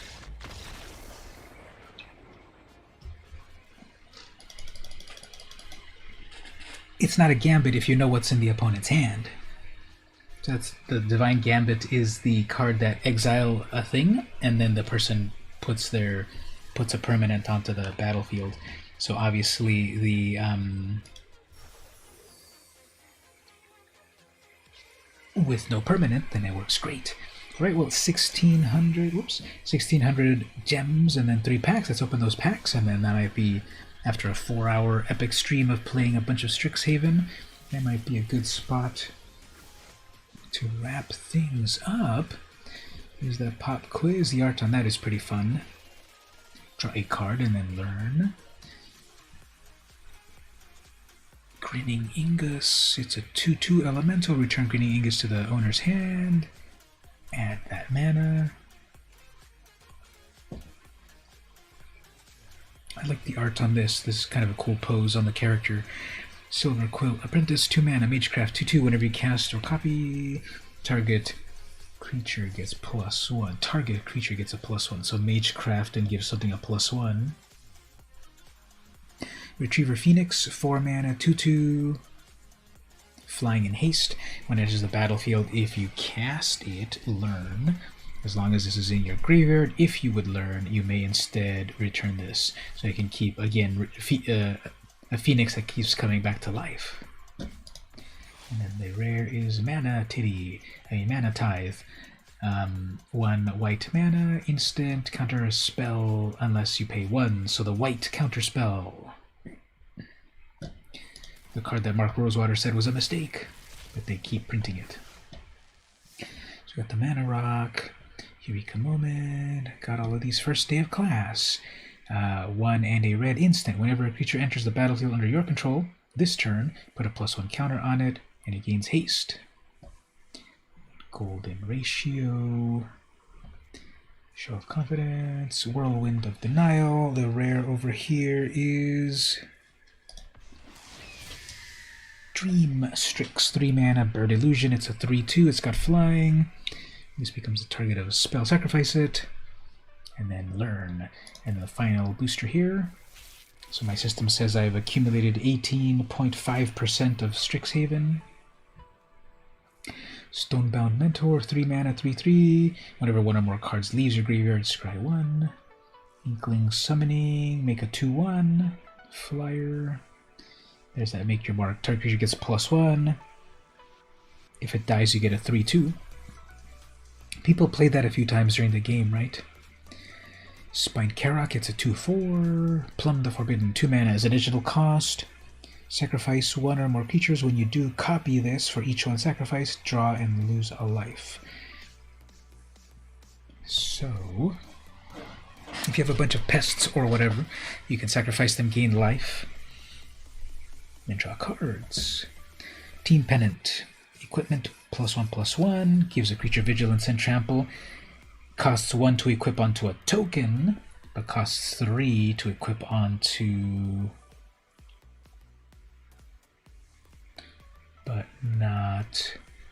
But then 3 onto a regular creature. Dragon's Guard Elite. It's a 2/2. Magecraft. Oh, this is weird. The rare is right here, so that must be a super rare. I bet that's like a Demonic Tutor or something. If it switched it out, because usually the Mystical Archive was visible, and then the rare, I bet this is going to be extremely rare. Now, what are those 2 little bumps on the side of the art? Am I imagining it, or are there 2 little bumps here? The left and right. Anyway, Dragon Guard Elite, 2 mana, 2/2, Magecraft. Put a +1 on this. Pay 6, double the counters. And let's see what the super rare is. I bet you it's going to be a Mystical Archive, Teferi's Protection or something. Doomblade. So now Doomblades are rare. Destroy a target non-black creature. Instant. The Better Terror. Cool art. An angel can shine like the sun, inspire the weak, and even threaten victory over darkness. But in the end it matters not, for it still dies like any other pest. And that was Ob Nixilis.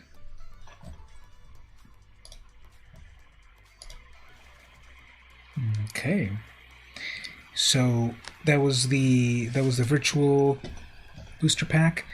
As we sign off for the night, let's actually open this one then. No one claimed any of the slots, so they're all mine then.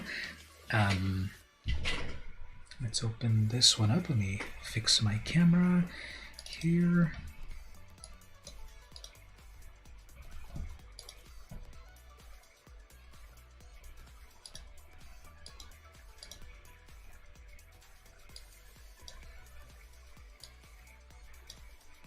Okay, let's open up then a real-life booster pack of Strixhaven and see what I'm adding to my collection.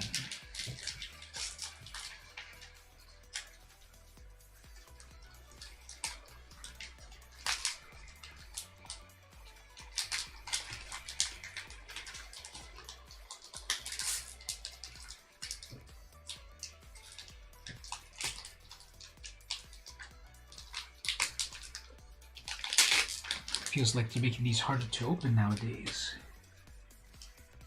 Oh, this one says made in Belgium. I haven't seen that. Usually they say made in the US, sometimes made in Japan, but this one is a made in Belgium. That is not expected right there. Fabrique in Belgique. Oh, I haven't seen made in Belgium. Actually, I have from over here on the floor. This Time Spiral. This was made in the US. Made in the US. But this is Belgium. Interesting.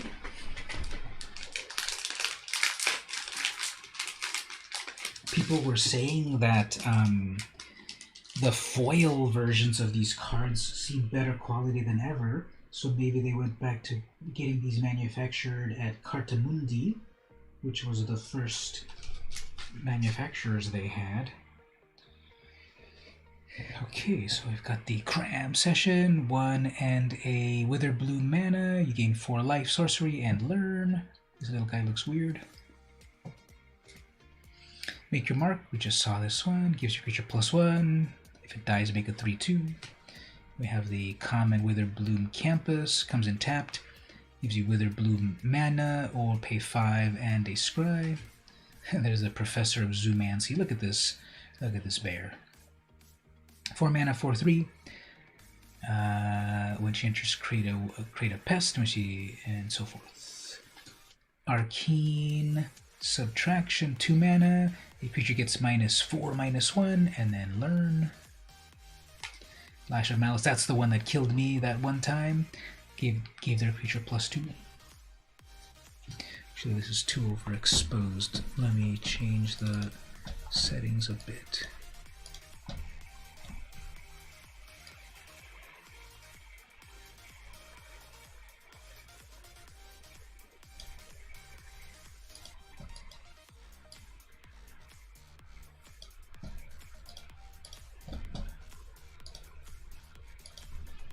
Alright, there's the Eager First Year.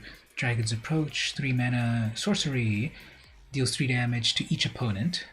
You may exile this and 4 cards named Dragon's Approach from your graveyard. If you do, search your library for a dragon creature, put it into the battlefield and shuffle. A deck can have any number of these. Okay, so 3 mana to deal 3 damage.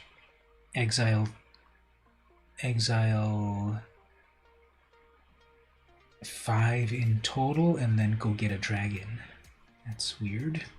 There's the Inkling Summoning, make a 2/1 flyer. There's that Familiar, it's the 1/1 dog that gets bigger. That's the uncommon. Mentor's Guidance, 3 mana. Sorcery, whenever you cast this spell, copy it. If you control a Planeswalker, a Cleric, a Druid, a Shaman, a Warlock, or a Wizard. And what you do is you scry 1, then draw. And there's Kasmina, actually. Kasmina had encouraged the twins to apply. Strixhaven would test not only their magical potential, but also their character. Closing Statement, 5 mana. This spell costs 2 less to cast during your end step. You have to hold priority at the end of your step. Destroy target creature or planeswalker that you don't control, and put a +1 counter on one of your own creatures. The rare here is Accomplished Alchemist, 4 mana Elf Druid. It's a 2/5, tap it for any color. Tap it to add X mana of any one color, where X is the amount of life you gained. If you gained a lot of life, you can gain a lot of mana. And then the next super rare cards are Mystical Archive, Agonizing Remorse. Uncommon, 2 mana, sorcery, target opponent reveals their hand. You choose a non-land card from it, or a card from their graveyard, exile that. You lose 1 life. Guilt is not absolution, regret is not justice, but it is right that you suffer. And that is Extus Snar. And then we got a foil Storm Kiln Artist. 4 mana, 2/2, Dwarf Shaman. This gets a +1 for each artifact you control. Magecraft, create a treasure. And then the light catches really nicely on the watermark, I think. And I got one of the double-faced markers, like that. So that was my first, this is the very first booster ever of Strixhaven that I've ever opened. So the new Mystical Archive, these are only sorceries and instants, and it's from the history of Magic cards. So I think this is really cool. And then the foil is alright. So let's wrap it up at this point. I think doing some Strixhaven gameplay, giving away some game codes. I have more for next time, so come back next time on the next stream. Opening up a real-life booster pack of Strixhaven. snack chat, all that good stuff. We'll end with, if you were curious about this comic book right over here, these are the first appearance of The Mask from, the Jim Carrey movie. Before it was a movie, it was a comic book. So I just got this recently, the first appearance of The Mask. Now, technically, in Dark Horse Presents number 24, there was an appearance of a character called Mask, spelled Masque, that didn't really look like it, but it was a wacky character that had a weird mask. Some say that was the first appearance, but this is the first appearance. But we'll see what the collectors decide. So yep, here's the first appearance of The Mask. When it was way more violent. The version in the movie with Jim Carrey and Cameron Diaz is a lot more comedic than the original Mask comics. This is Mayhem #1, first appearance of The Mask. You're all welcome. Thank you all of you for coming to hang out. And yep, that's sort of like the way we do the stream now. We do some games, we do some snack chat, open up some real cards. There's the opportunity for people to claim those cards. Now that Wizards gave me some game codes, thank you, Wizards of the Coast. Now that they gave me some game codes, we can do some contests and trivia for all of you. And yep, that's what we do here on the stream. So I appreciate it very much when everyone comes to hang out. It is one of the highlights of my week. We will do it again next time, same time, well, the regular time next week, 8 p.m. Pacific time instead of 7 p.m. And we'll also play for a few hours, 4 hours or so. And, oh, look, my time says I've been streaming for 4 hours and 20 minutes. 4 hours and 20 minutes. So let's wrap it up at this point. Thanks, everyone. We'll be back next time. Hopefully you had some fun today. We'll be back next time to do more gameplay, more snack chat, more crack-a-packs, more good stuff as we go on. This has been VM Campos, and I'll see you next time.